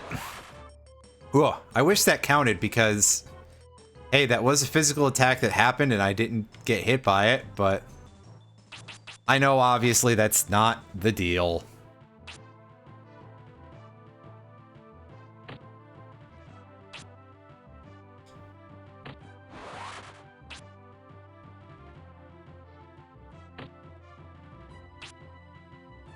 Nice, we gotta dodge even after the evade wore off.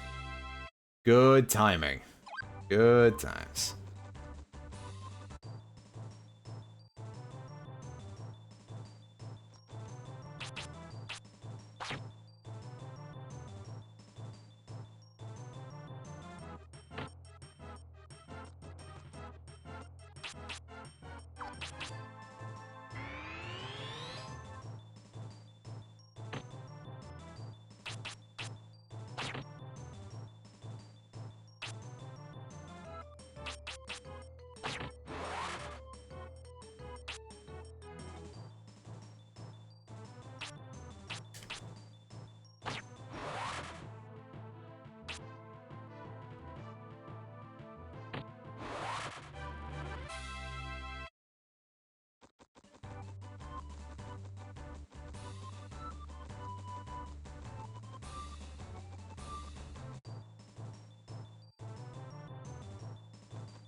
keep doing this.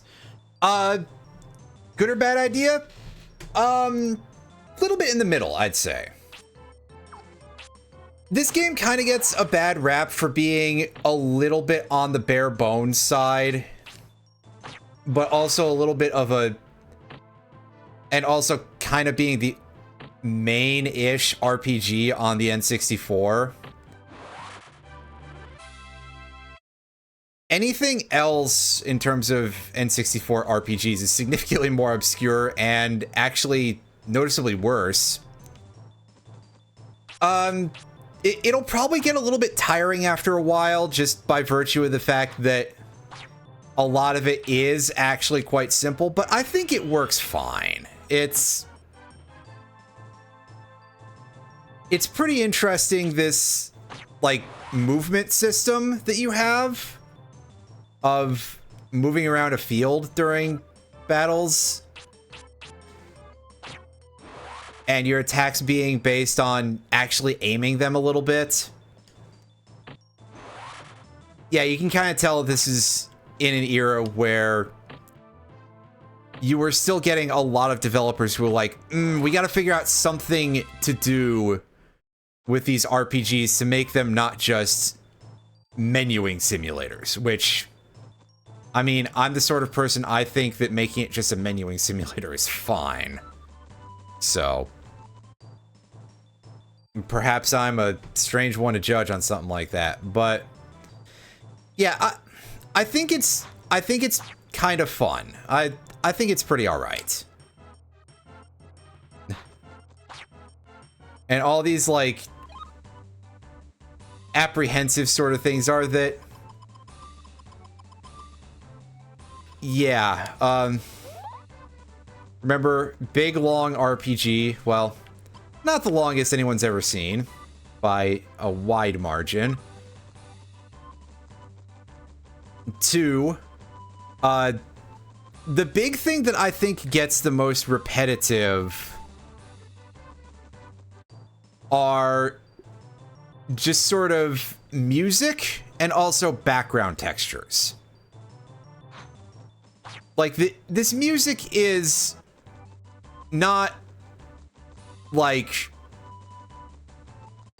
bad, but it is kind of just there. Also, yes, I've actually reached the point of running from fights, which, when I'm playing an RPG and I'm running from fights, you know that I have decided shit has gotten dire.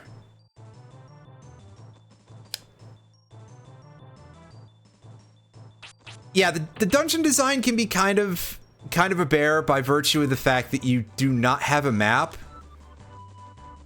And it sort of factors into my other problem that I said earlier about it, in terms of having any real quibbles with it, is that background textures are very much the sort of thing that do not contribute very well to your ability to tell where the fuck you are. And so it's very easy to get inside of an enclosed space and get turned around. Or hell, even in an outdoor location to get turned around.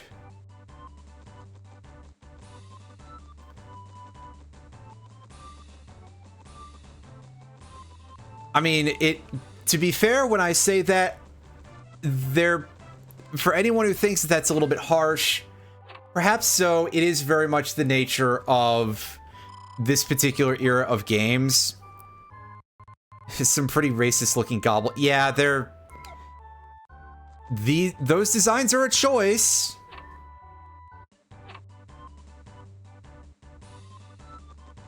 And that is, like, as many words as I can say about them, but yeah, the Game Boy game that is in this weird place with this game's sort of history in general, that, yeah,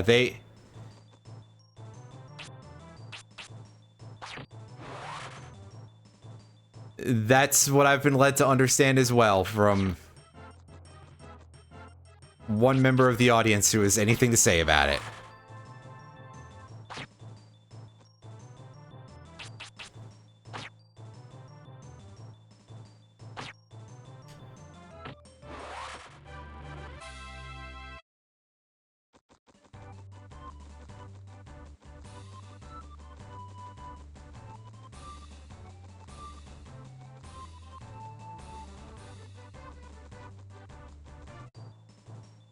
But yes, here's our quite unfortunate looking individuals.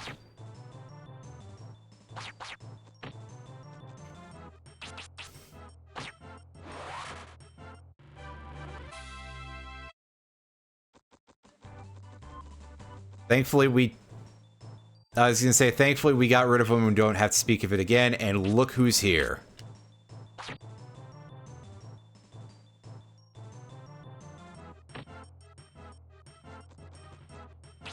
It's more of these guys, and enough to make our game start lagging. Or possibly it's the emulator. There is some emulator-based lag. If you saw during the save screen, yeah, it was choking a little bit on that save screen. I am not sure why. It doesn't do that on the actual cartridge, which I do have. And I could be using. But... oh, hey, free bread. Yeah, the hell with it. Let's use the bread. We got ourselves a free loaf of bread, so... yay! As for why I'm playing this on the emulator as opposed to using the actual cartridge... well, I've gotten used to this controller setup that I'm using with my PS4 controller. And also, to be honest with you, I simply didn't want to look for it.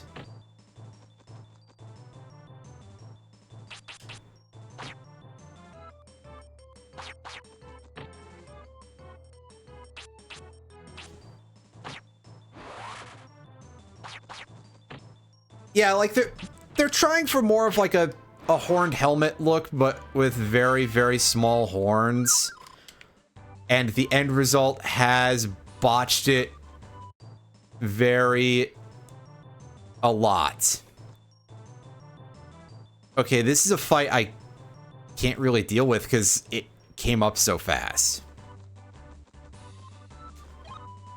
That'd be if there's any gameplay complaint to make about, oh, piss off with these things, game. I see the Apophis and I don't want to fight these. These are nasty old bastards. If there's any gameplay complaint to be made with Quest 64, I would say that there are some times when the encounter rate can be a little bit much.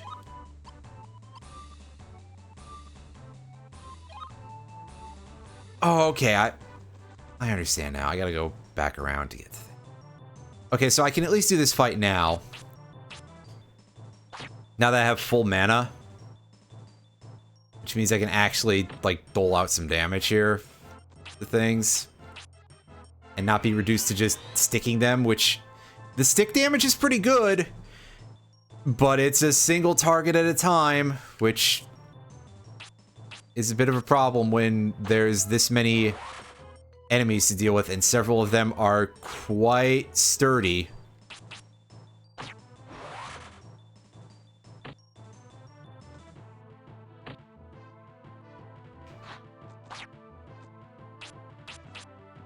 But yeah, I feel like that among the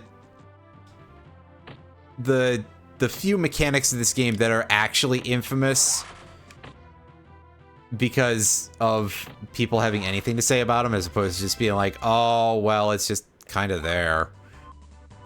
The encounter rate, I think, is actually kind of up there among that problem.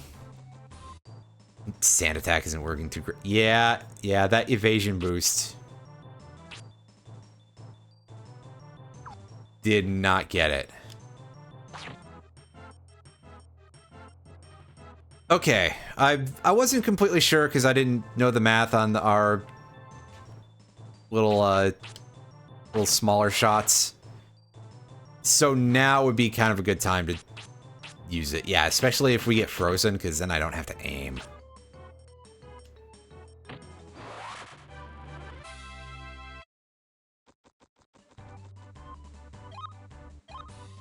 You know, that's going south. Could you not, game? Those things are extremely sturdy, which is why I'm kind of avoiding them.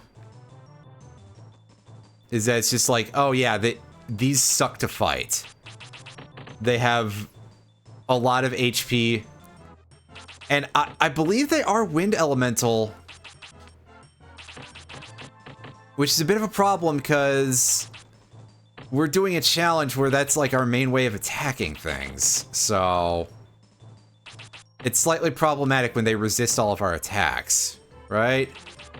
That's not great. That's not what anybody wants. Oh god, how fucking stout is this thing? It's gotta be over 100 HP.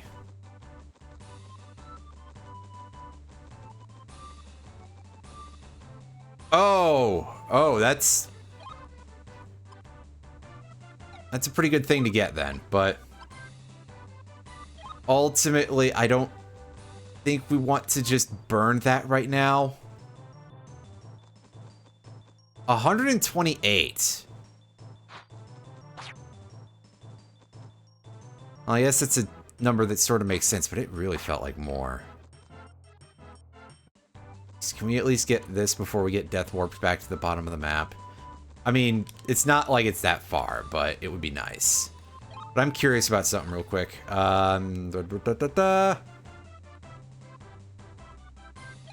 Yeah, they're sort of like, if there's a roving mini boss on this map, it's those things. And fighting 2, well, that's kind of like the equivalent of War Mech on this map, really. Actually, probably one of the worst random encounters that you can get at the point in the game where you get it.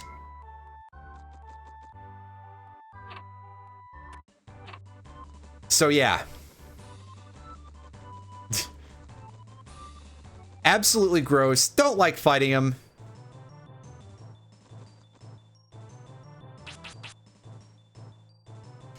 Yeah.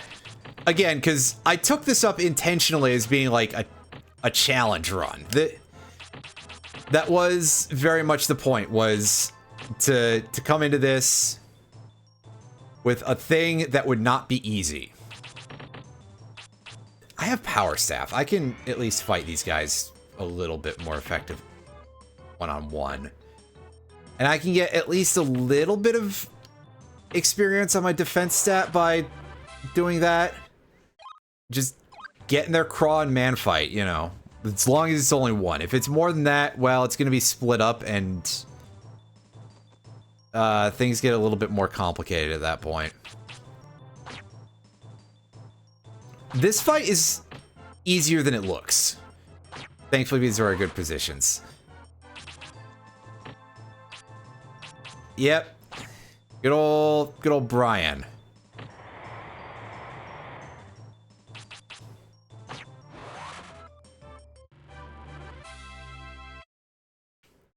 Yeah, this game definitely, again, to re-underscore, very, very bare in terms of its content.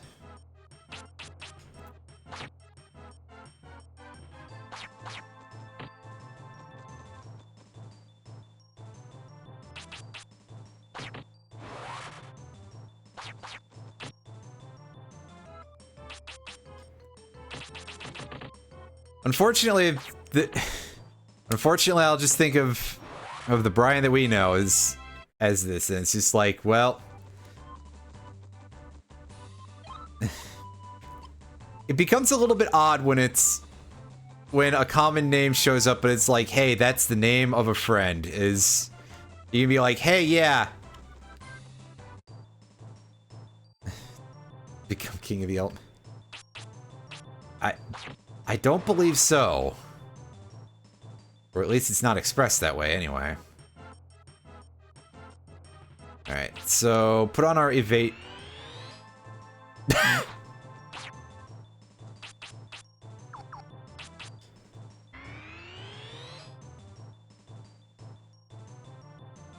As always, it's real funny when... because everything can miss in this game. And that means that your buffs can miss you.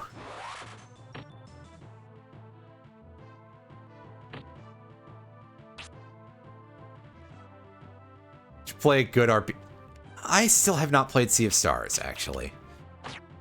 At some point, I will get to it, probably. Oh god, no, I don't want to revisit that. Listen, I have a surprising tolerance for goofy trash, but that's perhaps a little bit outside of that to redo.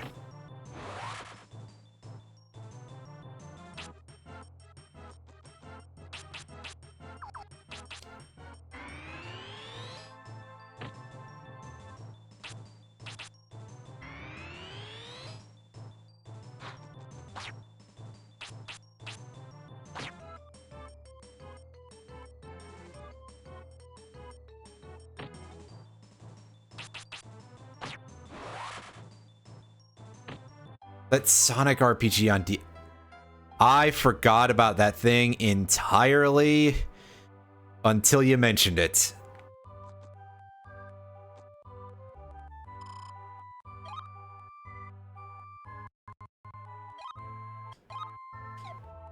That is certainly a video game that exists that one could devote some energy to playing.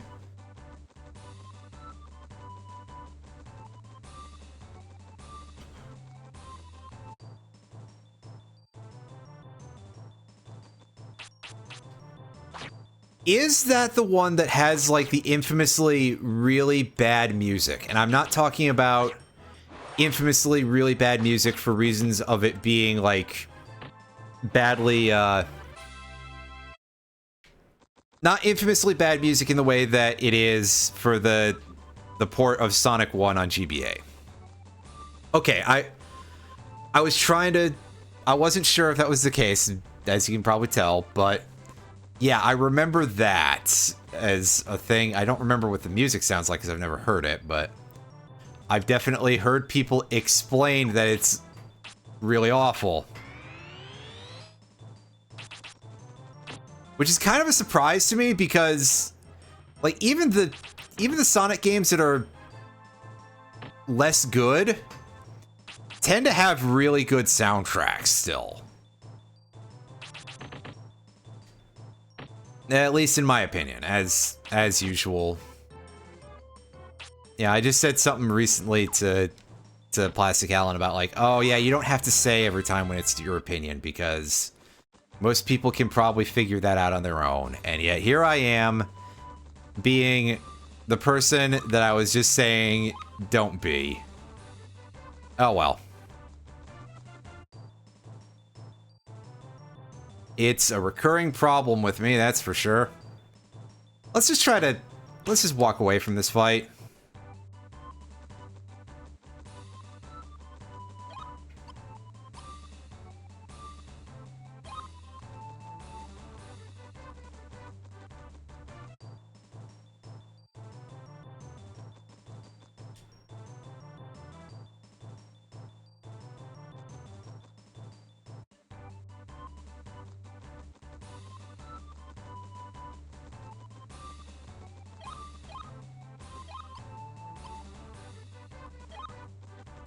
And yeah, we're looking for the log over here so that way we can get into this little side area that is extremely dangerous. Where's... there we go. Wanted to grab another SP there.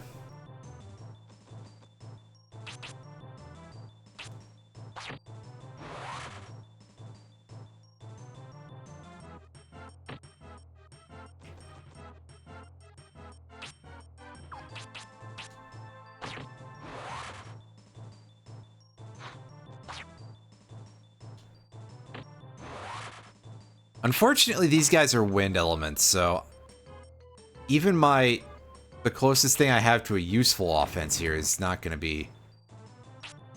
Yeah, like 25 damage from the two fireballs. I think our large cutter is doing more damage despite it being resisted, which makes sense with the amount of levels that we have in wind as compared to amount of levels in fire, but still.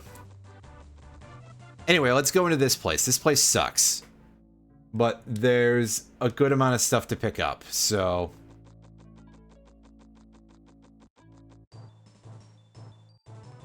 We're going for it anyway, and we're pretty much just gonna try to leave every fight immediately, I think.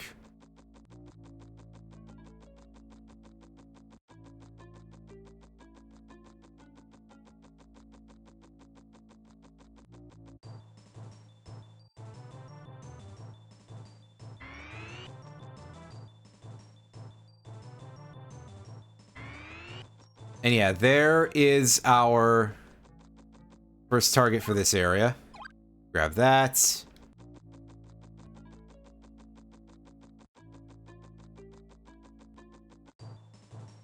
And immediately get blocked by a couple of Trenton, New Jerseys.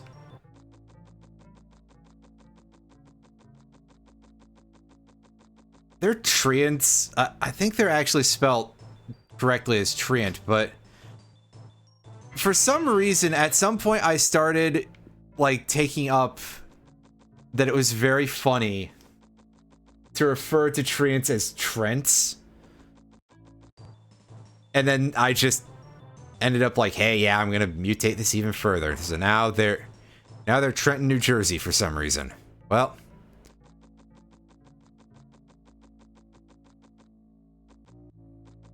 this is how you get ends. Yes, that's an excellent joke, Roundy. Oh, hey, we got homing arrow level 1. Yay! I guess that does something technically.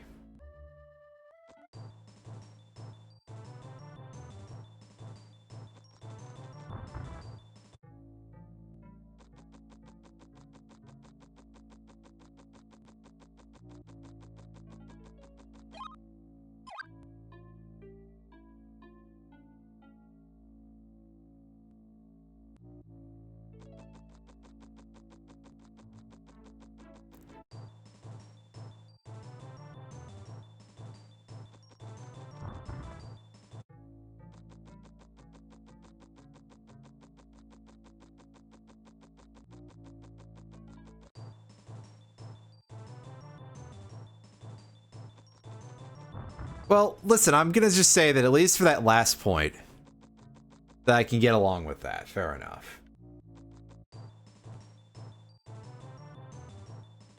Please don't drop money. That's really mean. That's some design decisions that were made there. Oh, disgusting. Unfortunately, leaving this battle would be quite hard. I think I have an item that'll let me do it, but...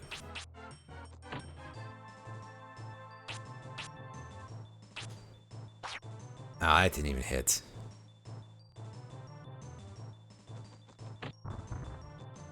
That wasn't a way that I could dodge that, sadly.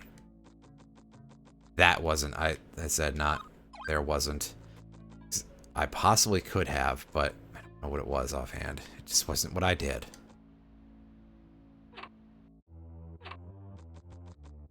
And yeah, the music gets, like, significantly more menacing here for some reason. Inside of this cottage. Am I gonna die in here? It feels like I might die in this area, but that's a whole other thing.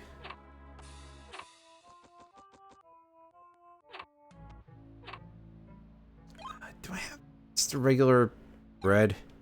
I don't want to use the honey breads. Those are useful.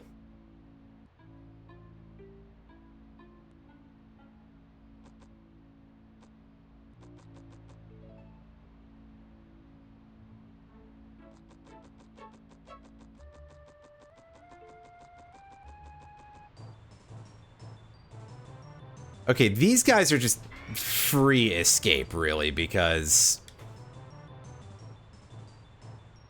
all they do is they slowly approach you and cast agility up. At least until you get too close, and then they probably do something.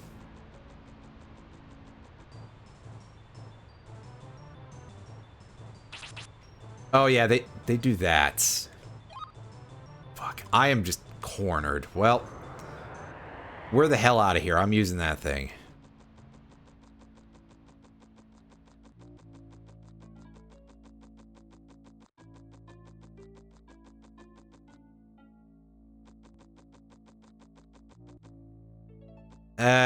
Well, I suppose it cannot be helped.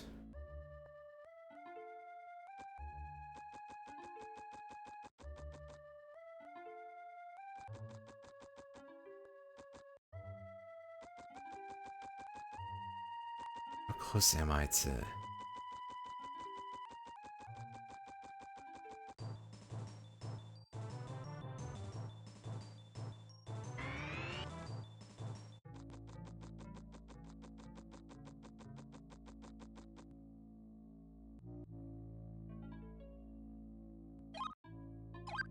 All right, and there's only one more here. There it is.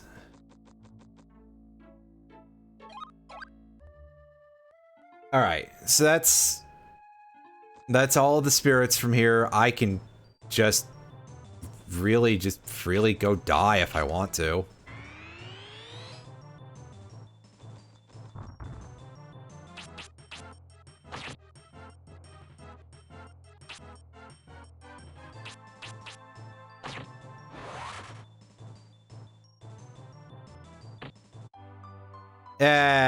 That's fine. But I've picked up all the free levels on this map, so good enough for me.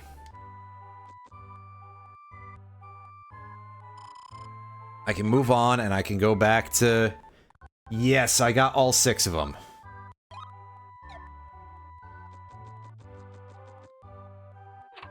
So I'm now actually done with the Dondoran Flats zone. I can go get on the boat.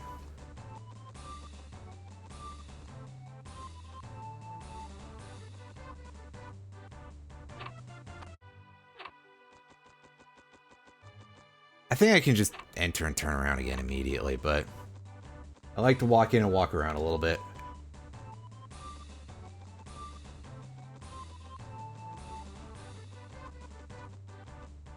Anything in this house? I don't think so. Yep. Nothing in there.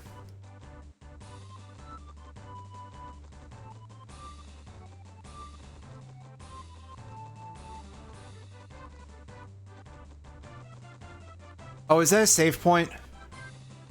Well, I guess it's close enough to the other one that it's not gonna be the end of the world.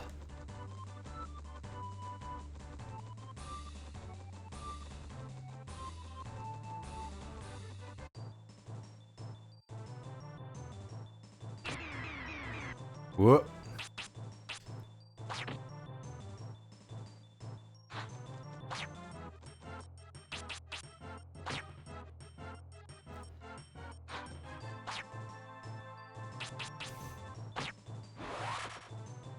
Oh, I think I've only encountered that thing once in this game.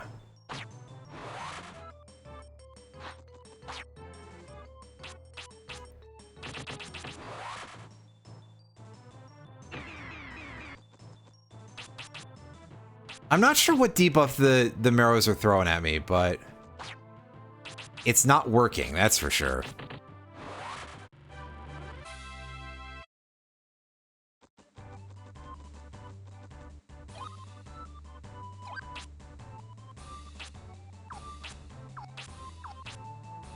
Okay, there's our Fireball level 3.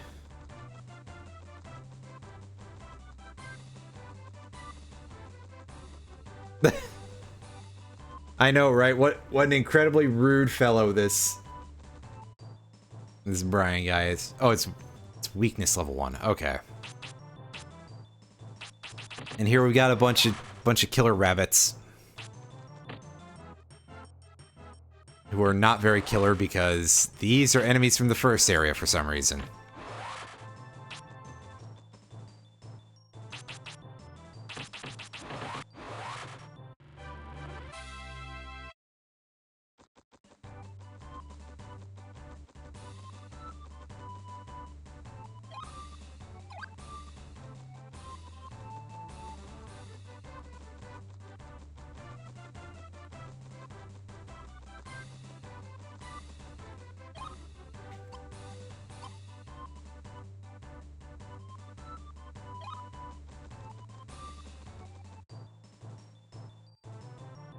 We got a gremlin and an orc junior here. Some pretty good damage.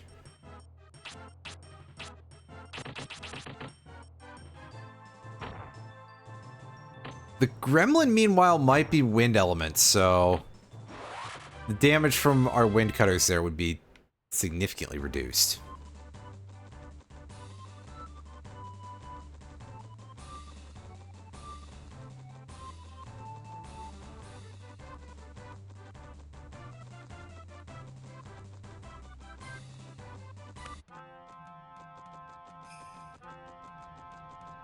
Huh, that's rather odd, but...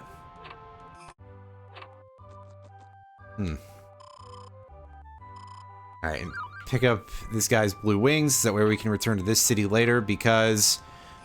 Truth be told, we don't actually have to be here right now, but... We can get here, like, not too far off of the boat.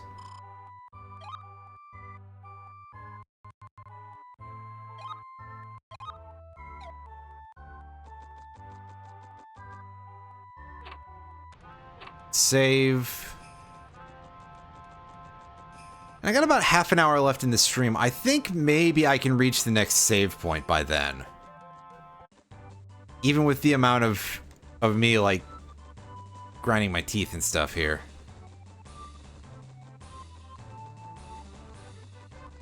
Oh, I might want to look into that at some point. Like I said, I would enjoy doing some stuff with this game, so it could be quite useful to do that. Oh man, that fireball damage is still actually kind of bad. I mean, I guess once again we have 8 more levels of wind than fire, but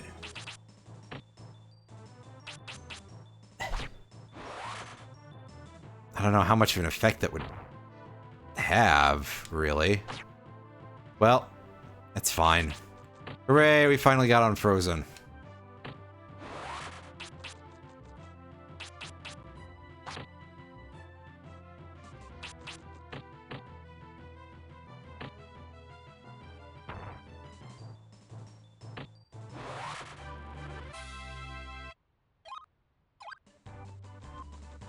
And nice, another level of fire. Okay, let's see if we can get an idea as to how long of a walk it is down to Kul Hazard. And it is... it's a bit of a longin'.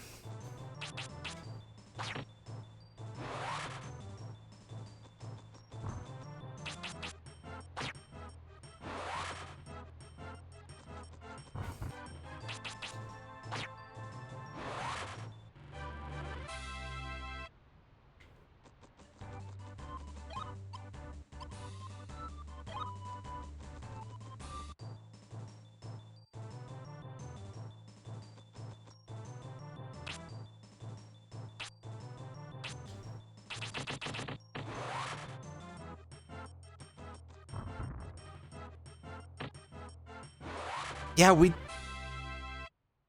I'm kind of surprised, ultimately, that you don't find the cockatrice in any other location, because that thing is a motherfucker. Like, what a... I mean, ultimately, part of that is just like, hey, it has Avalanche on top of everything else. So, then again, maybe the devs weren't completely sure as to what was good or not with their game's balance. Anyway, we have to stop going down the beaten path here, which was my issue. I was confused for a second. And perhaps a little bit more than just a second, but regardless. Thankfully, these guys have low enough HP that we can just assassinate them with Large Cutter. On the other hand, if I'm remembering correctly, and admittedly it has been a while since I've like played any of these, the Red Wyvern doesn't actually have as much going on except for it uses level 3 Fireball, I think.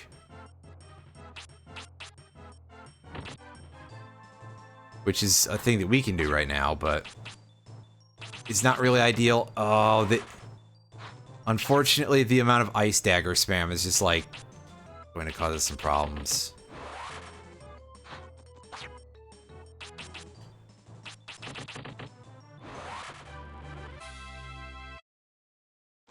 Yeah, that's what I was kind of getting at, is that they didn't really...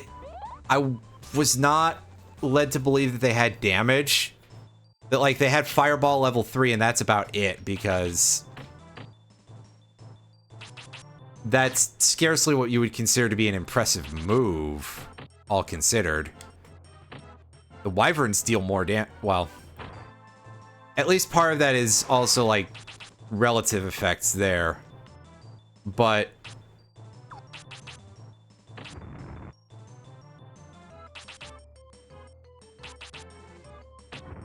the Wyvern's Fire Pillar does, like, really sick amounts of damage, if I recall correctly.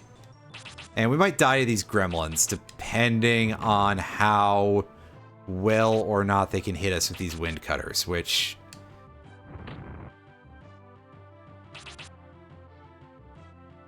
they don't seem to be great at.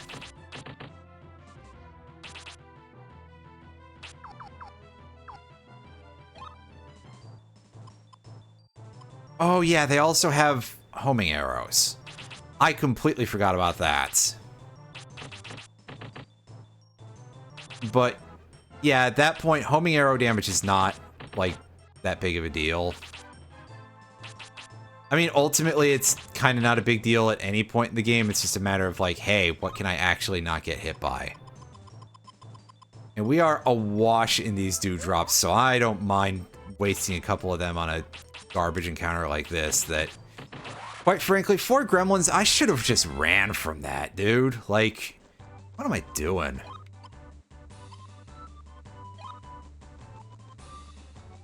The answer is quite clearly being a little bit silly about this whole thing.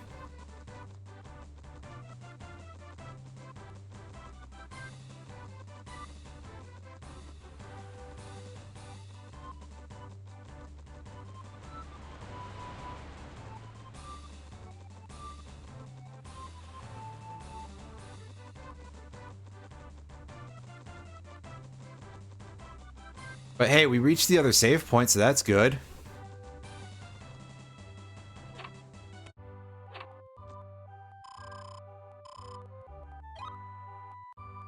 I'm not expecting to be able to get through Kul Hazard here, because that place sucks.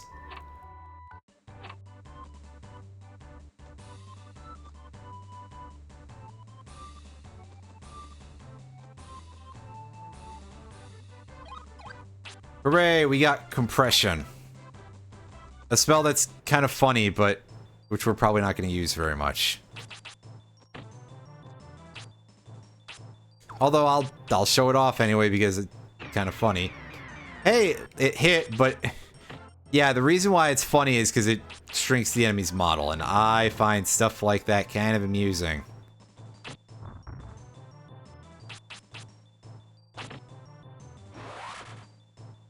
Nice double miss there. Unfortunately, it really It had to go ahead and just miss the two main targets that I was even aiming for. Fuck!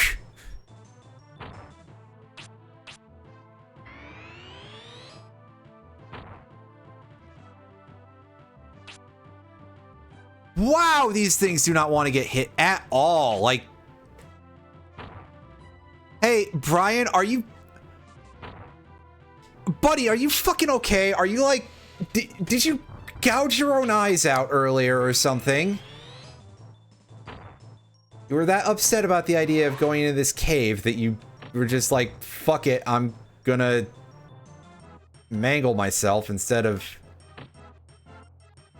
Yeah, we're dead anyway, because we can't get away from that thing.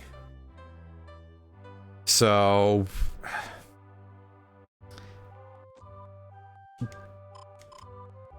Seriously, game? What a stroke... what a string of bad luck.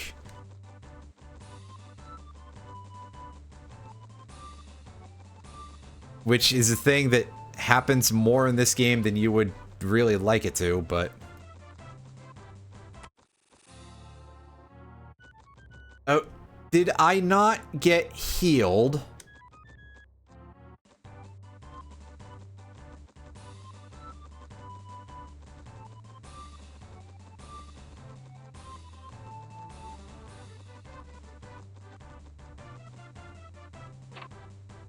God, absolutely not. The luck that I had there was not great at all. Well, there we go. Now I'm healed. Now that I actually definitely clicked the save point. I might have backed out a little early there, but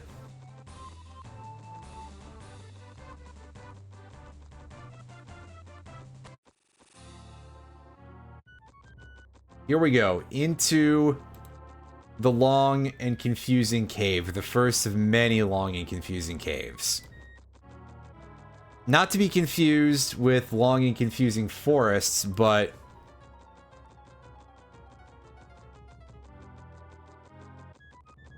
there's quite a few of those as well.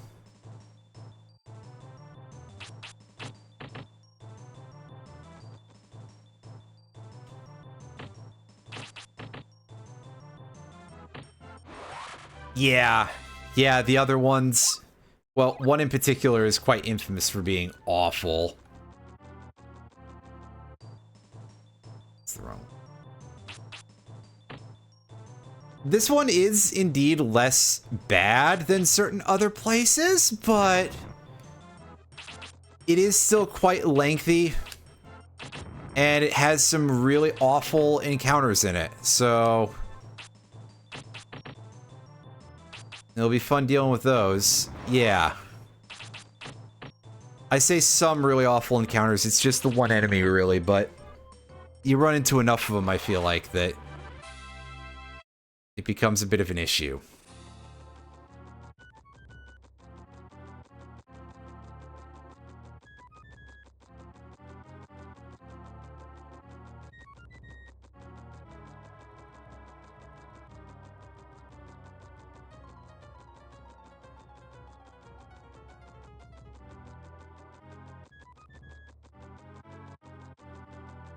Yeah, they can be a bit of a problem for this part of the game.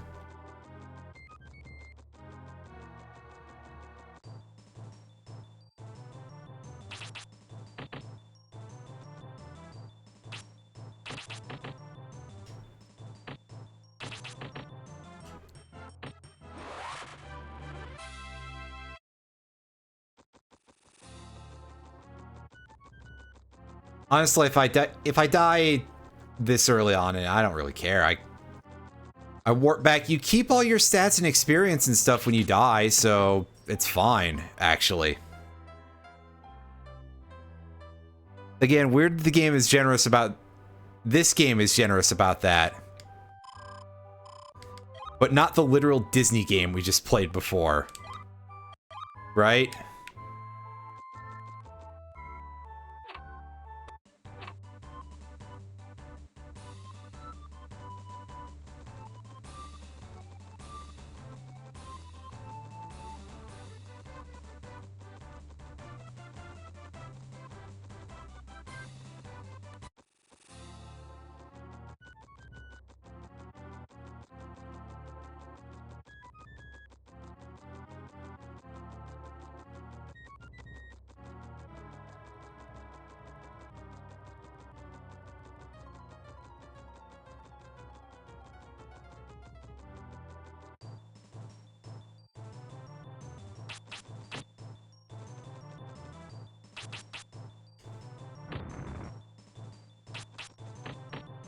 Huh. Oh, I forgot the thing is called a wolf goat. I do remember a big goat enemy, but that's all I remember about it.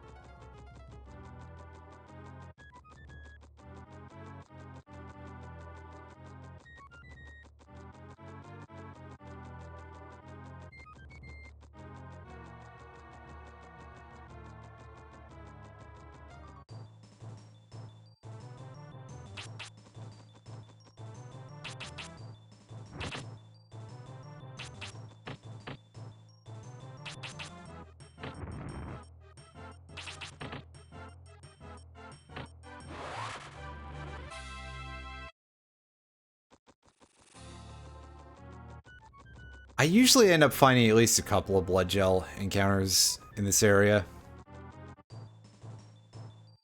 Just because it's kind of lengthy.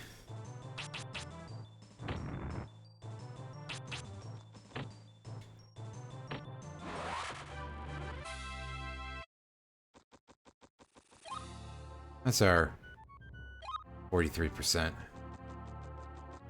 mean, we did just get one, but still.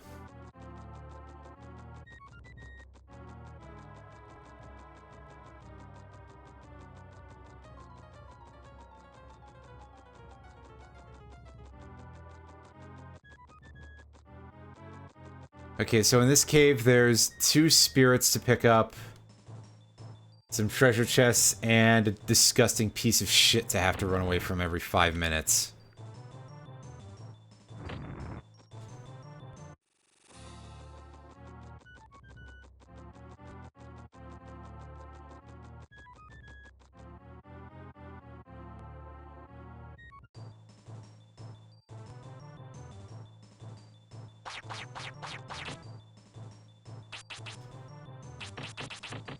Oh yeah, these guys do,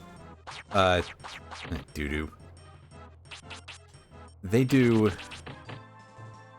level 2 homing arrow.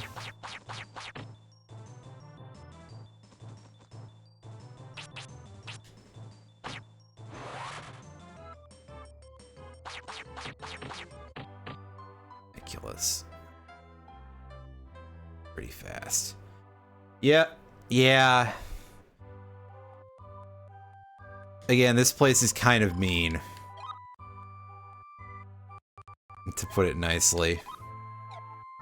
Well, at least we're gaining a couple of HP every time we die. So... If we can't get anything else, at least eventually we'll be able to just be absolutely ridiculously beefy and be able to get through things that way. In theory.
Yeah, once we get there, like,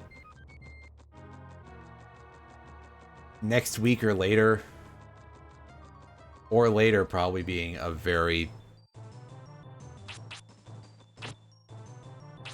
good description there.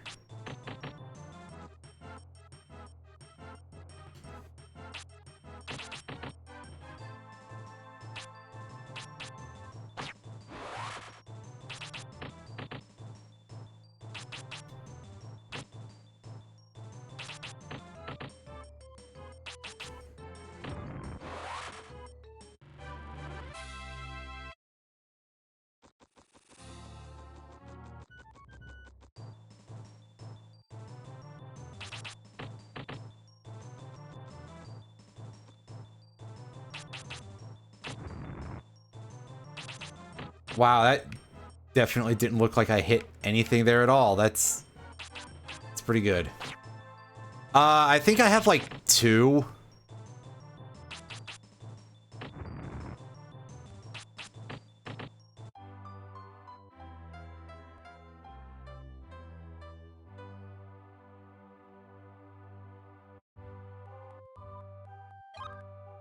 Let's see, we got 1, 2, yeah, 2.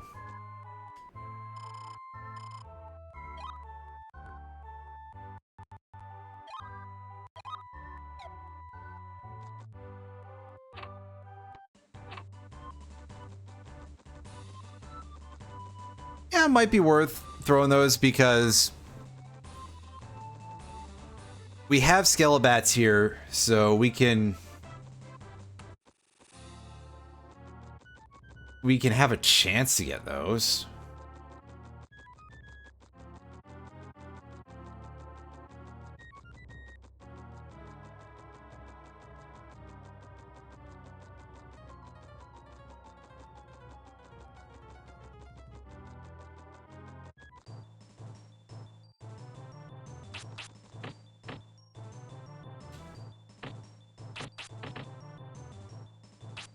Well, if this thing wanted to spawn literally inside of my entire craw, I guess I will just melee it to death. Alright, game.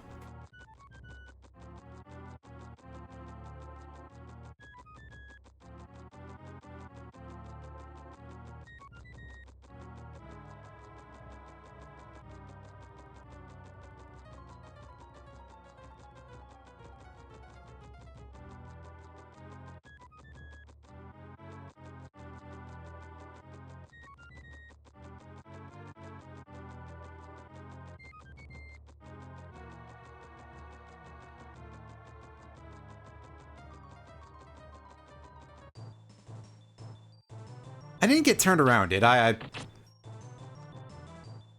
I was, in fact, not looking at the screen, because this part is a little bit on the tedious side. I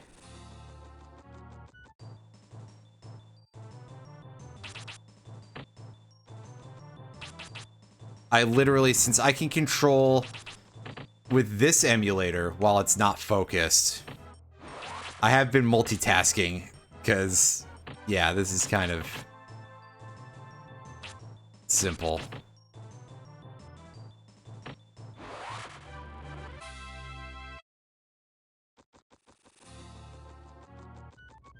I guess I'll find out in a minute or two if I got turned around.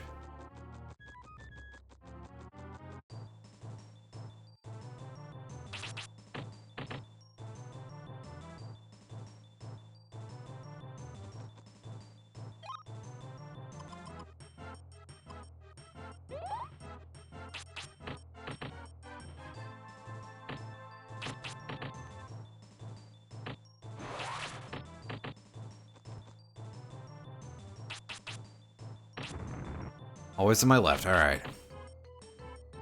Make sure that I'm not being a fool. Well, that's on my right, so... about to find out in a second that I... but we were aimed this way, so... ah, okay. Yeah, no, that does actually make sense. Now I remember the first zone, and it's like, wait. Alright. Now... pulling up the elements list here. See where these things are.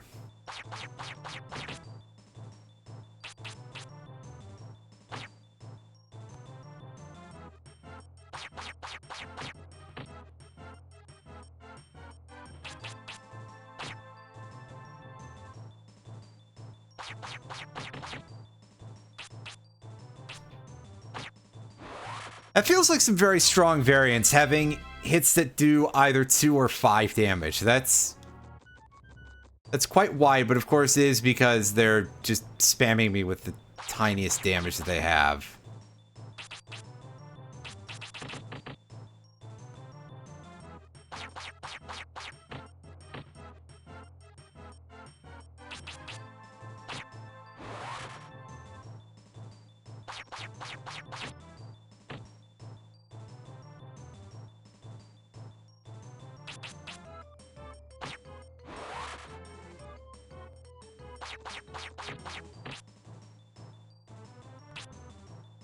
Damn it, Brian.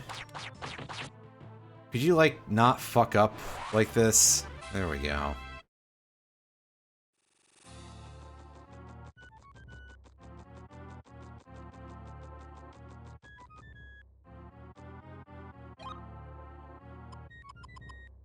Yep. Alright, well, use the other honey bread.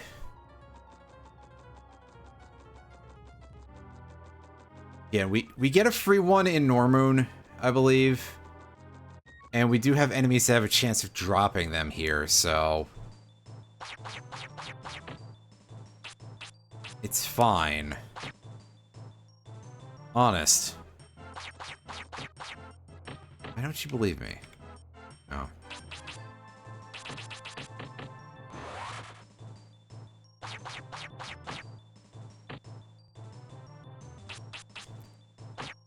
Well, hey, nice. We're at 100 max HP. So that's certainly something. Alright, clear this guy out.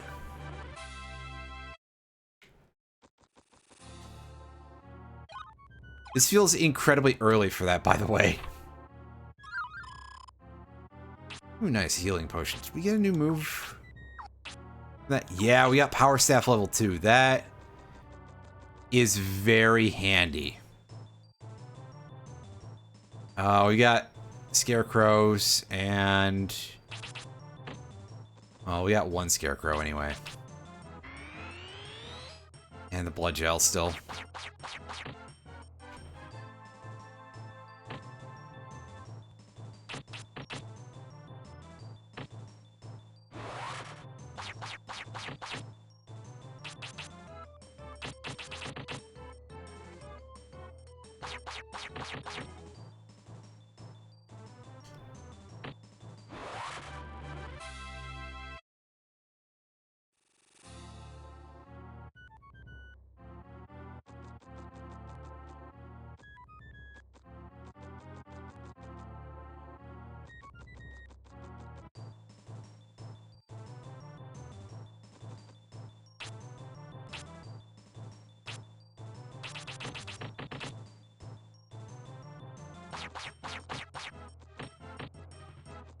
Yeah.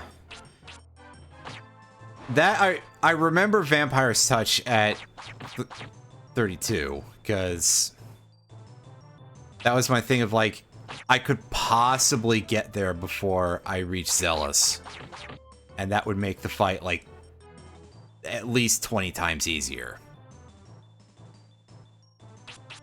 Adjusted for inflation.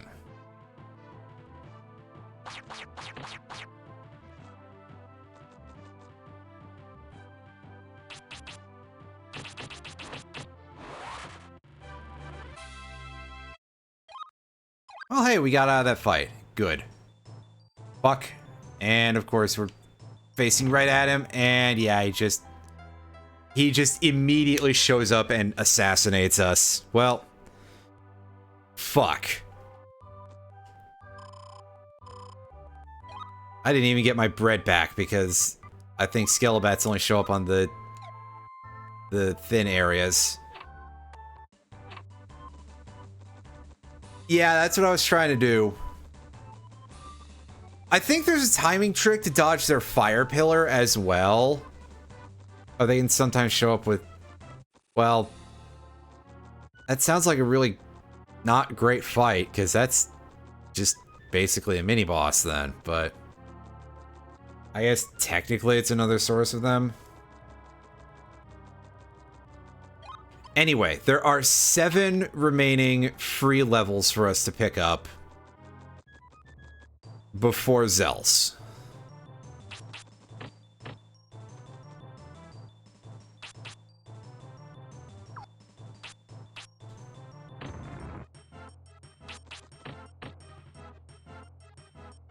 I mean, yeah, I suppose that's true. Still not ideal. Oh well. Oh well is all I can say about it. Just get back to it. See if we can get through here by the end of the night.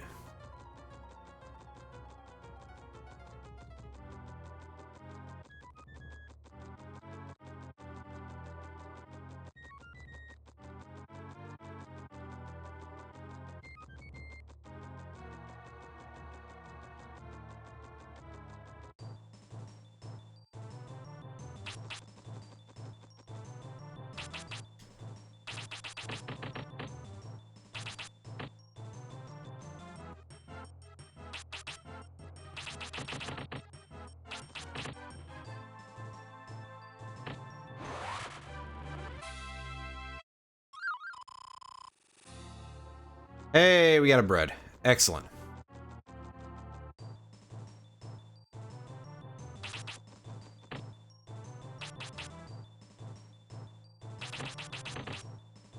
That will help us immensely.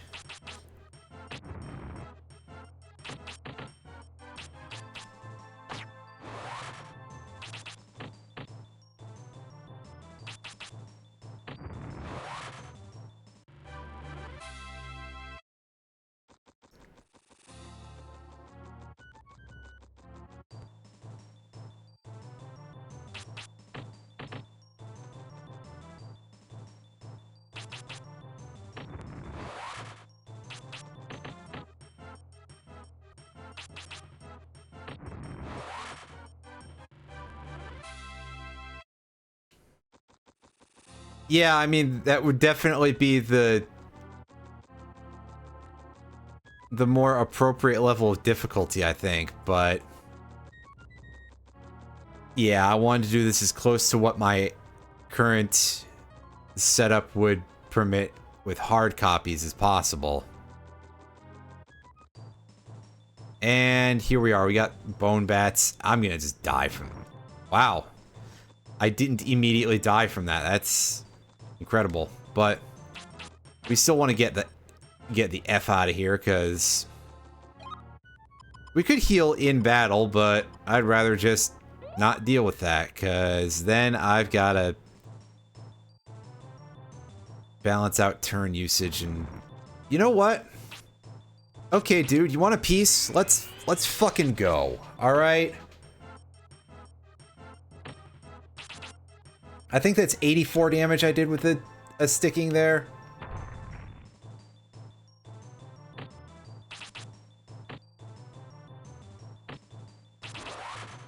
Yeah. See? It worked out okay.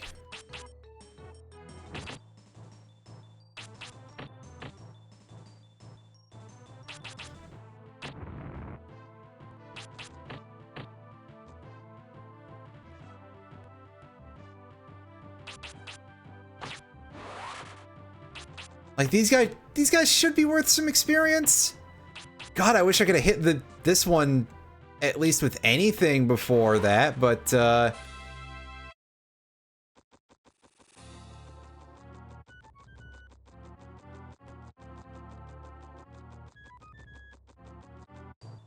I'm not completely clear as to what you are indicating here, but fuck. I can't do another one of those fights. I just can't. As much as it'd be fun to just...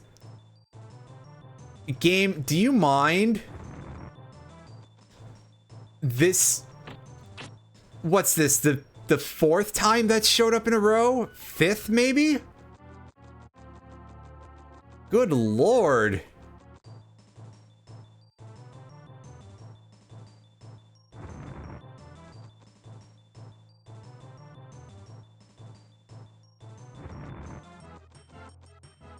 Ah, I see.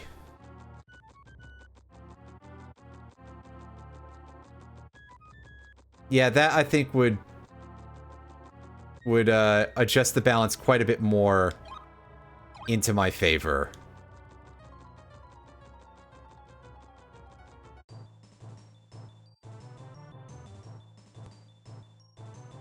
Oh, son of a fuck. I can't damage race this.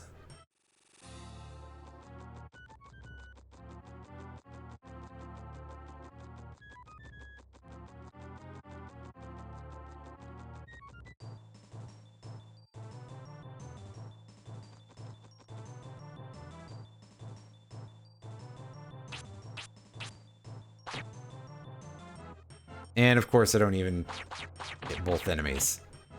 Well, I lived through that somehow. I'm not gonna live through the...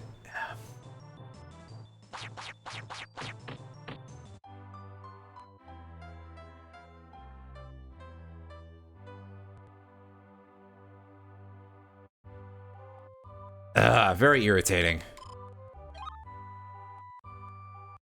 Great miss there, Brian. You're doing terrific.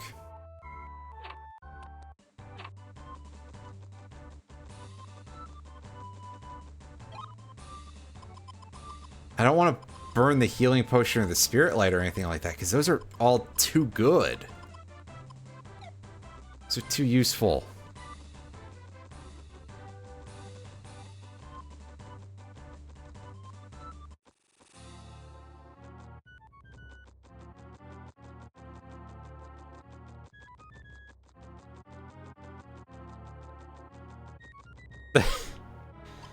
Amazing. The blood gels are that valuable. Yeah, so 53% to another level of fire.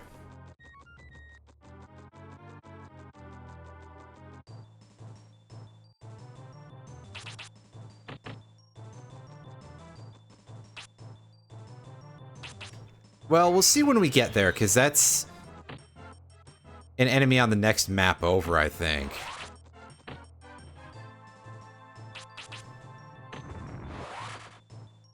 Wow, Brian managed to land all 3 fireballs out of fireball level 3. Incredible. I was starting to feel like it was impossible, actually, after how much I was not getting there, but...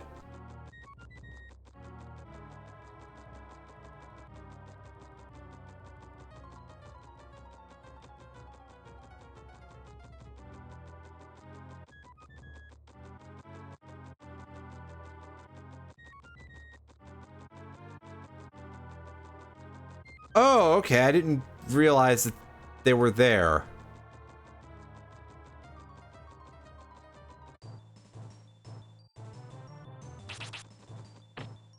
I thought they were on the next map, as you'd probably guess. And also the skeletons are there, I believe, which are quite a rare enemy. Good fucking work, Brian. I'm trying to see how strong this is. The least you could do is actually hit something. Ugh. Sorry, that just kind of came out, didn't it? Anyway, Fire Pillar is 60 damage. That's... I think our Fireball is actually better than that, so...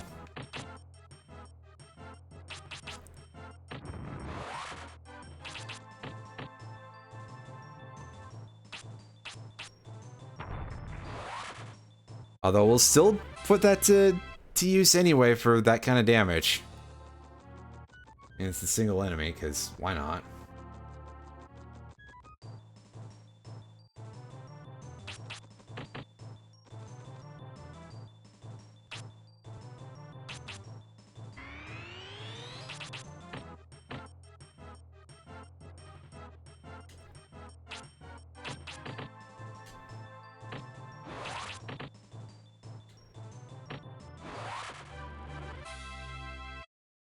Game? I really, really need those healing... Oh, we got one earlier. Never mind. Can't complain at the game too much.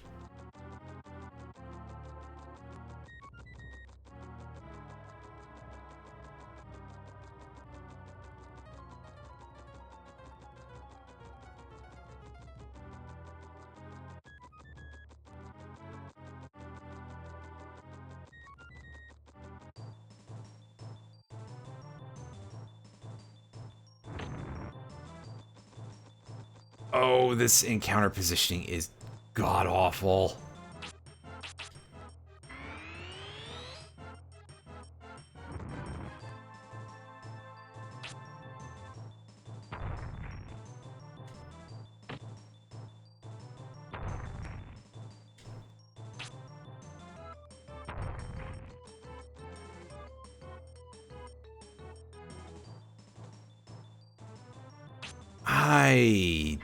This is a bad idea, but like at this point, me having bad ideas with this, I mean, look at what I'm doing in the first place.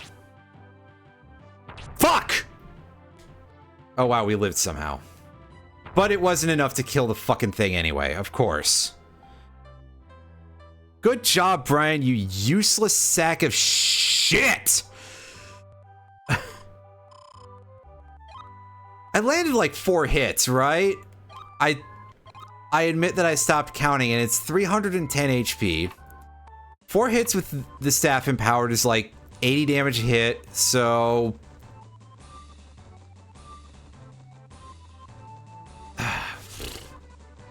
God damn it, whatever. Fucking...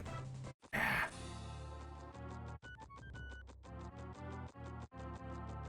thought I could damage race it. Unfortunately, no such luck. And I could swear that you could dodge that fire pillar,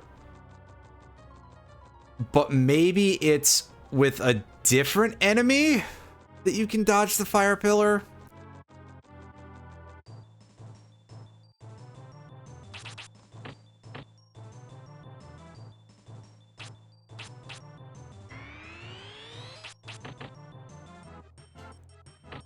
But also, shouts out to the fact that our fire is almost to the same level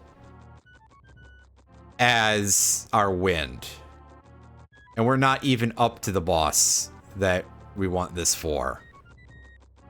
I think that's kind of amusing on some level.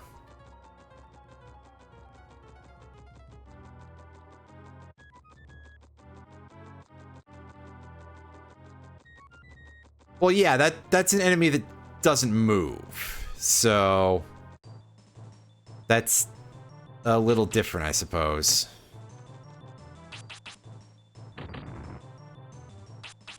Yeah, a little bit of split there, that's fine.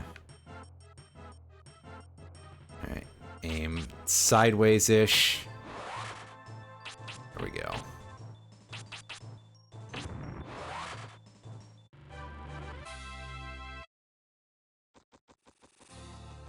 It's possible, but I just feel like I've been in a situation where I can just get away from an enemy using fire pillar under fairly normal circumstances, but also there's the distinct possibility of my memory just being really, really awful. Brian, good lord, how many of the fireballs of those spells do you want to miss? Aside from apparently all of them. Well... oh, whatever.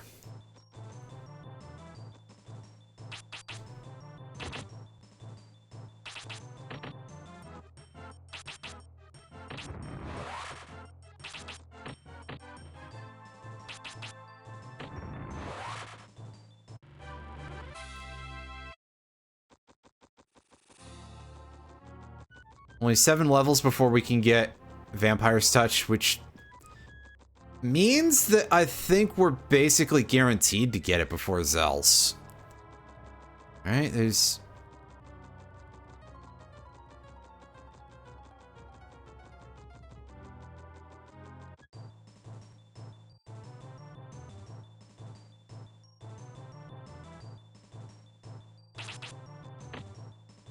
either...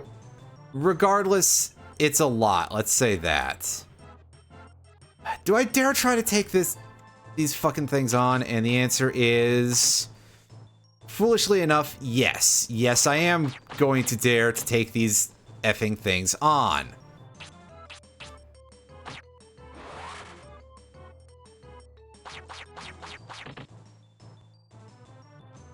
As you can see, our Our stocks are not at their highest place, that's for sure. Oh god, yeah, that has a range of absolutely nothing. I thought for sure that I'd be able to hit the blood gel based on the size of the particle effects, but apparently not. That definitely looked like it should have touched that thing, at least. Unfortunately, it was all for nothing because the Scarecrow did too much damage to us anyway. I mean, it would have been a very hard damage race to win, but still. Ugh.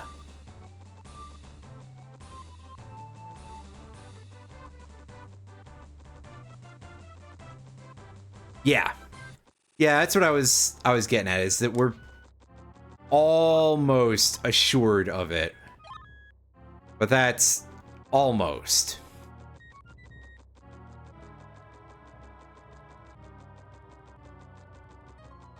God, I've been, like, entering and dying at this one cave for, like, half an hour. Fun.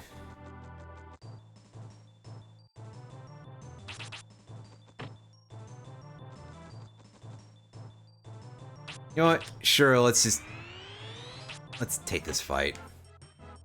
We have a chance of getting a bread here, so that's actually quite useful. That's more important to me than the experience right now.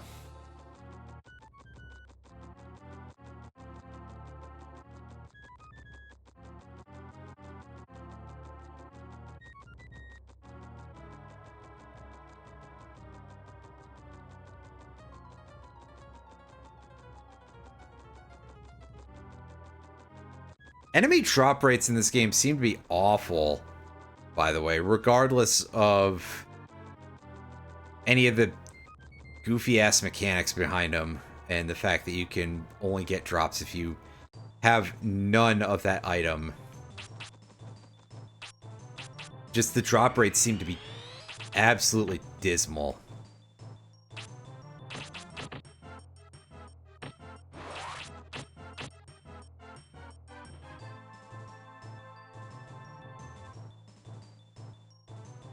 Oh, well, that's fun. Hooray! That time we actually landed all 3 fireballs. As ever, I am shocked that that's even a possibility, because it always kind of seems like completely fake.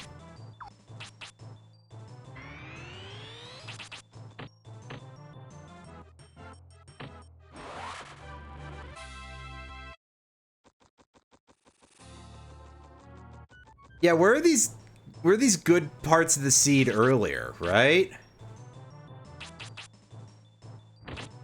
Come on, game. I know you're completely evil, video game, but do you have to be so completely evil about it? I mean, wait. That doesn't make a whole lot of sense.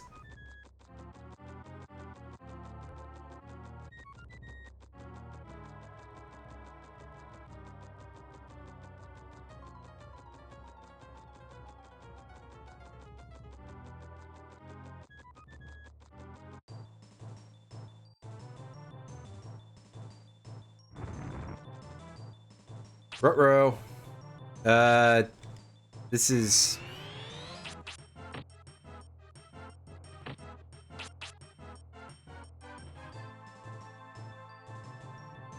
a very high-risk thing I'm doing here. But I think I can damage race this. And this fight should, in theory, be good experience.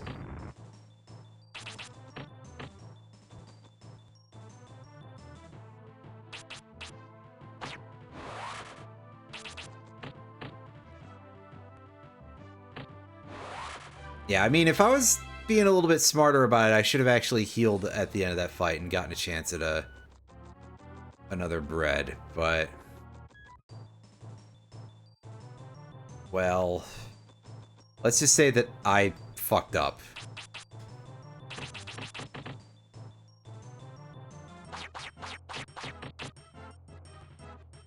Alright.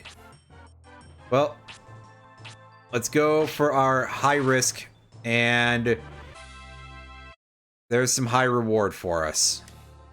Or medium reward, anyway. 57% of the way to the next level.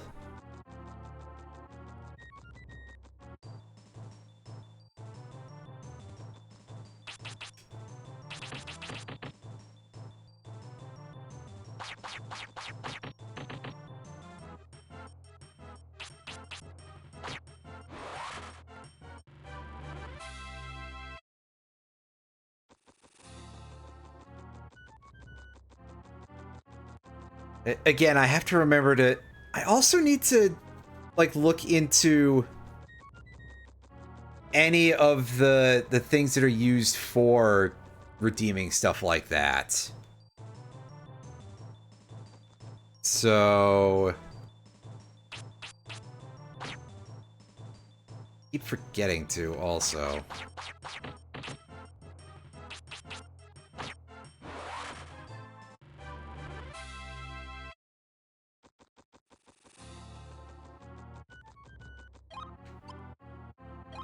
%77%. We're almost there.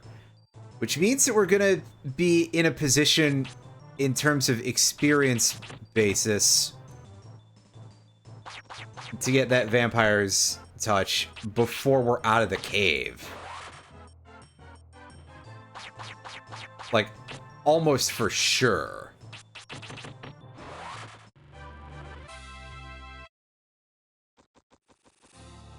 So if the game wants to just keep throwing that as the main encounter at me, like, I can deal with that.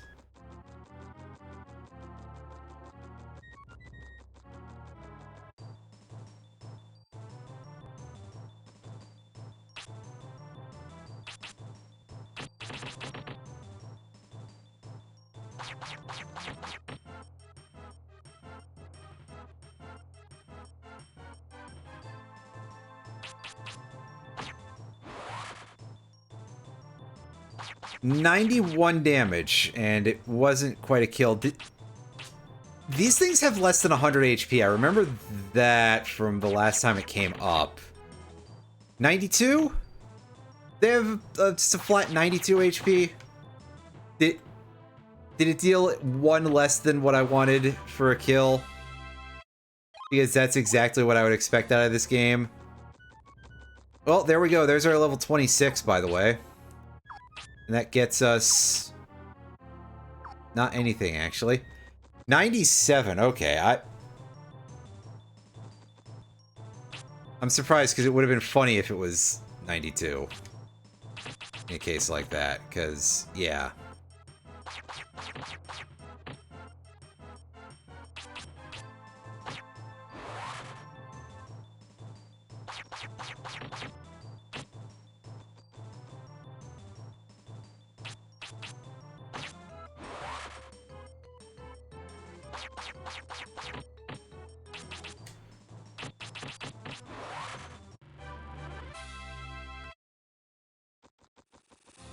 Oh, it's 28 for that. Okay.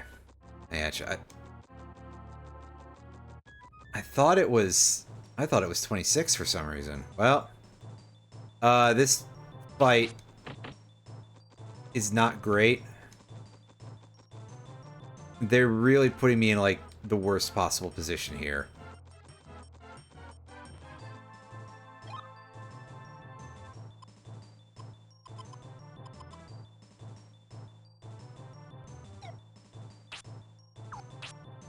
Well, time to take a chance here. I don't know if this is actually going to help me, but I'm trying here. And this camera is being highly argumentative. There we go. We finally got an escape. And we have 1 HP left. Hilarious.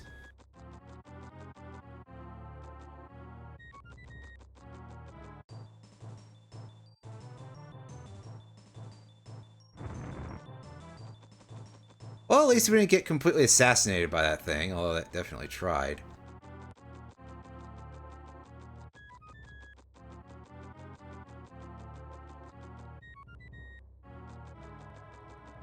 Yeah, Firebomb has a pretty good blast radius.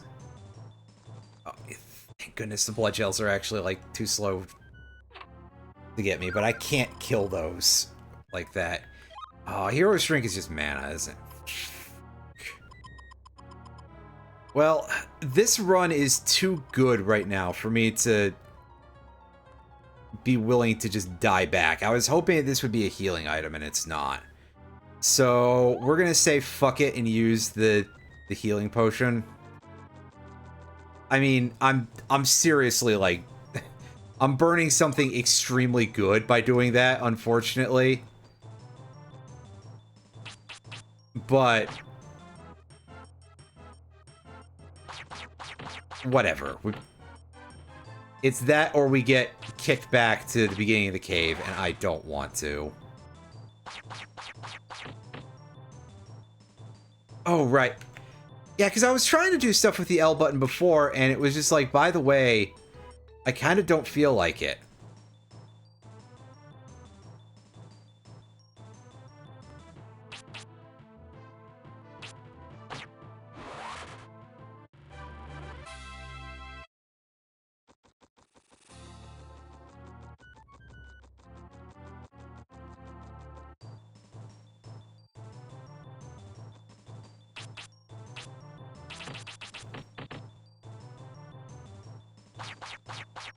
Ah, okay. That might have been why.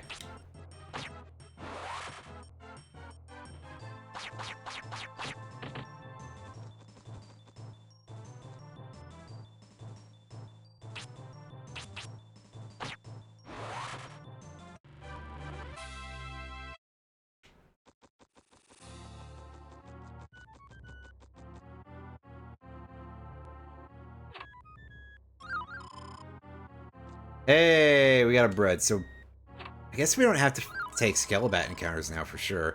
We got our healing potion back. Hooray! We could be having 3 of those right now, but...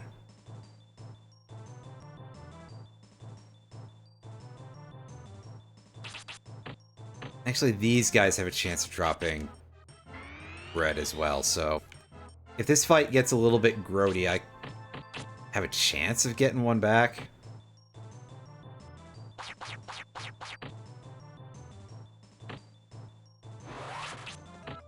Thankfully, our physical attack does very good work on these guys.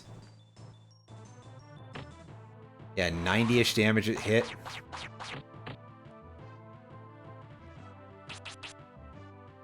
Alright, so just fill this thing with bits, and... Wow, that's not where I was expecting the RNG fuck job to happen, to be honest with you, but it happened anyway.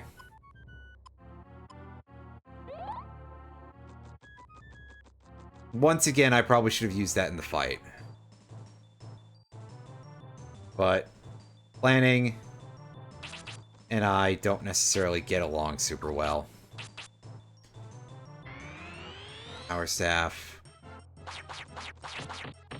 Because I don't think about it very much. Like, I don't think about using healing items in battle very often at all, I would say.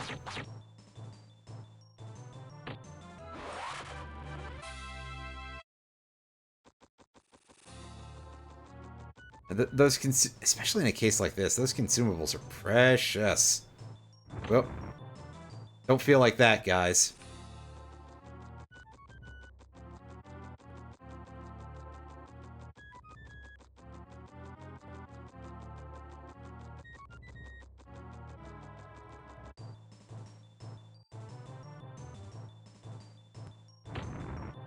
Oh, he was too far away for me to do the run-in close thing. Take a bit of a look.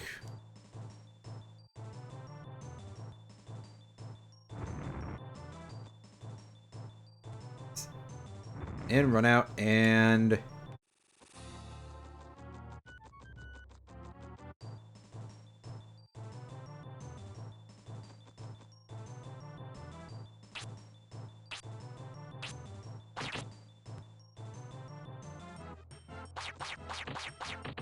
Dang it. Shame about the not hitting all 3 there, but that is a Great bit of crowd control there. Yeah, so I just have to get to the next corridor, next thin area.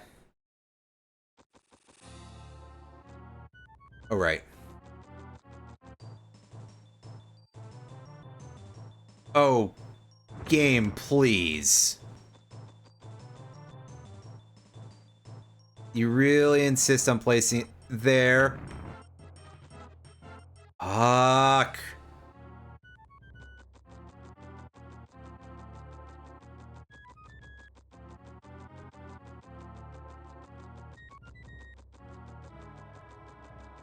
Yeah, so this area is too thin for encounters.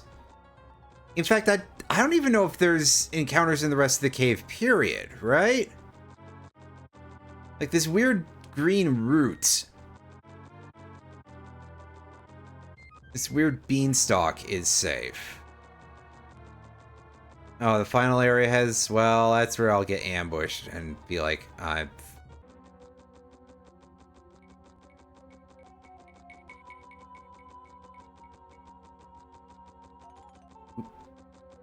Item chest. Please be something good. It's a silent flute. That's kind of not. It might be useful. I just never assume any sort of debuffs to be, like, accurate enough to be useful.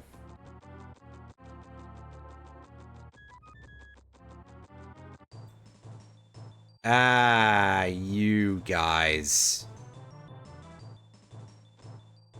Item versions always hit. So does this hit everything? Or is it only a single target? Like, what should I be doing with my turn? Should I use this, or should I... It's all targets, okay. Alright, well... Guess what, nerds?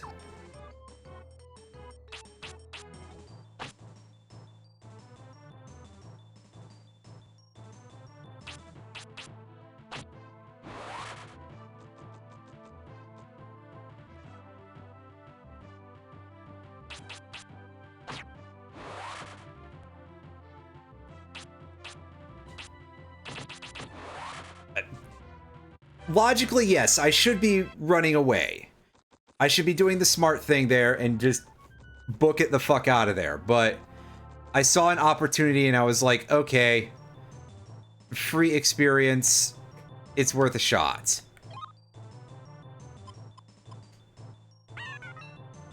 Alright, drop that and go.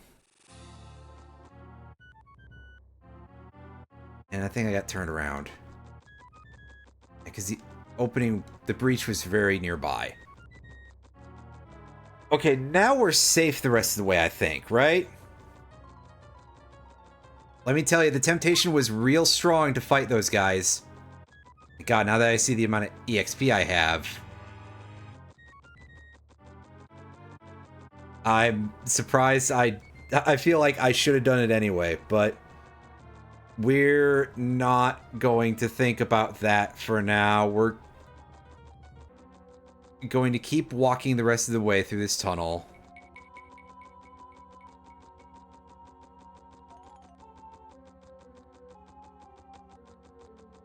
This very, very long passageway.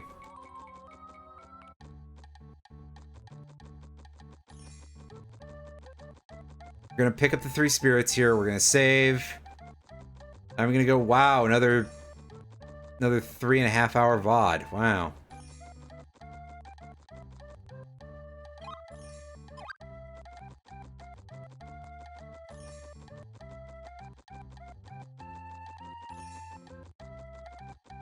Is this the field with 2 or is it the other one?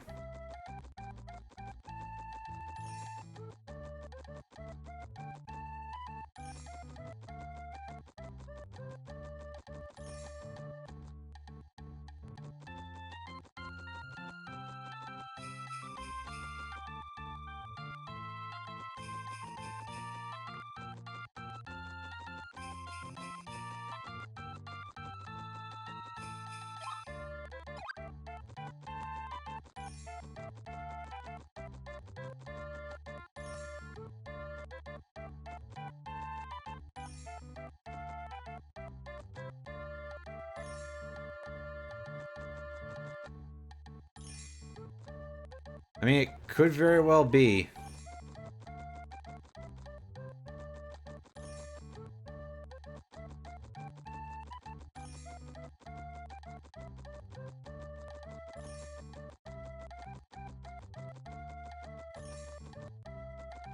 That feels like there's only the one in there, but I could say that about this particular field as well.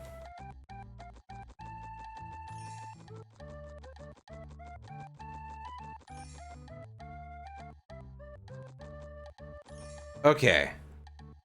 Yeah, I couldn't remember which of these fields had 2 and which of them had 1.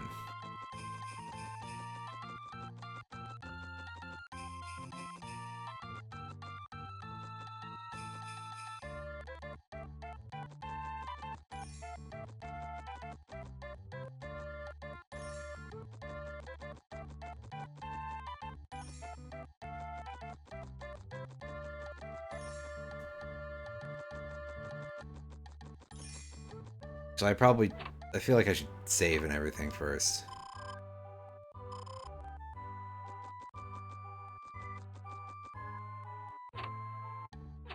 Actually, real quick, while I'm running errands, there's a guy who gives a honey bread in this town, right? I'm not imagining it. We'll save here. Not that we're done right this minute, because, yeah.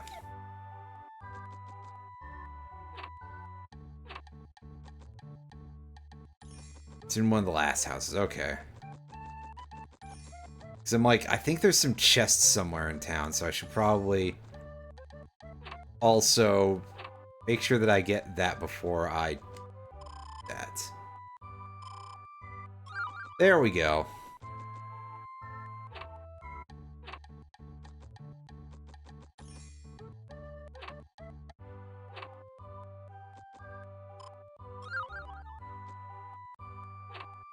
Pick up the green wings.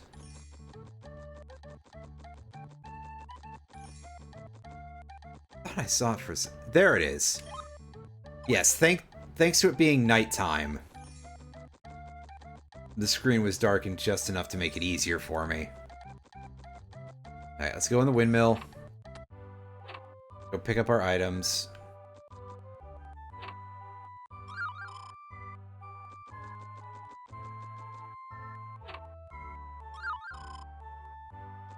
Fresh bread and a hero's drink. That's helpful. Ish. I think. It's only that one, right? Yeah, no, this one has stuff in it. Okay. Hey.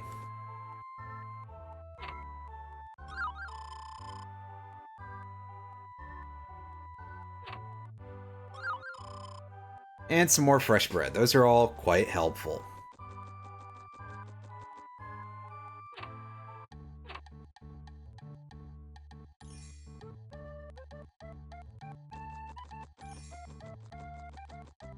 Yeah, I'm surprised that it's just a visual thing, really, but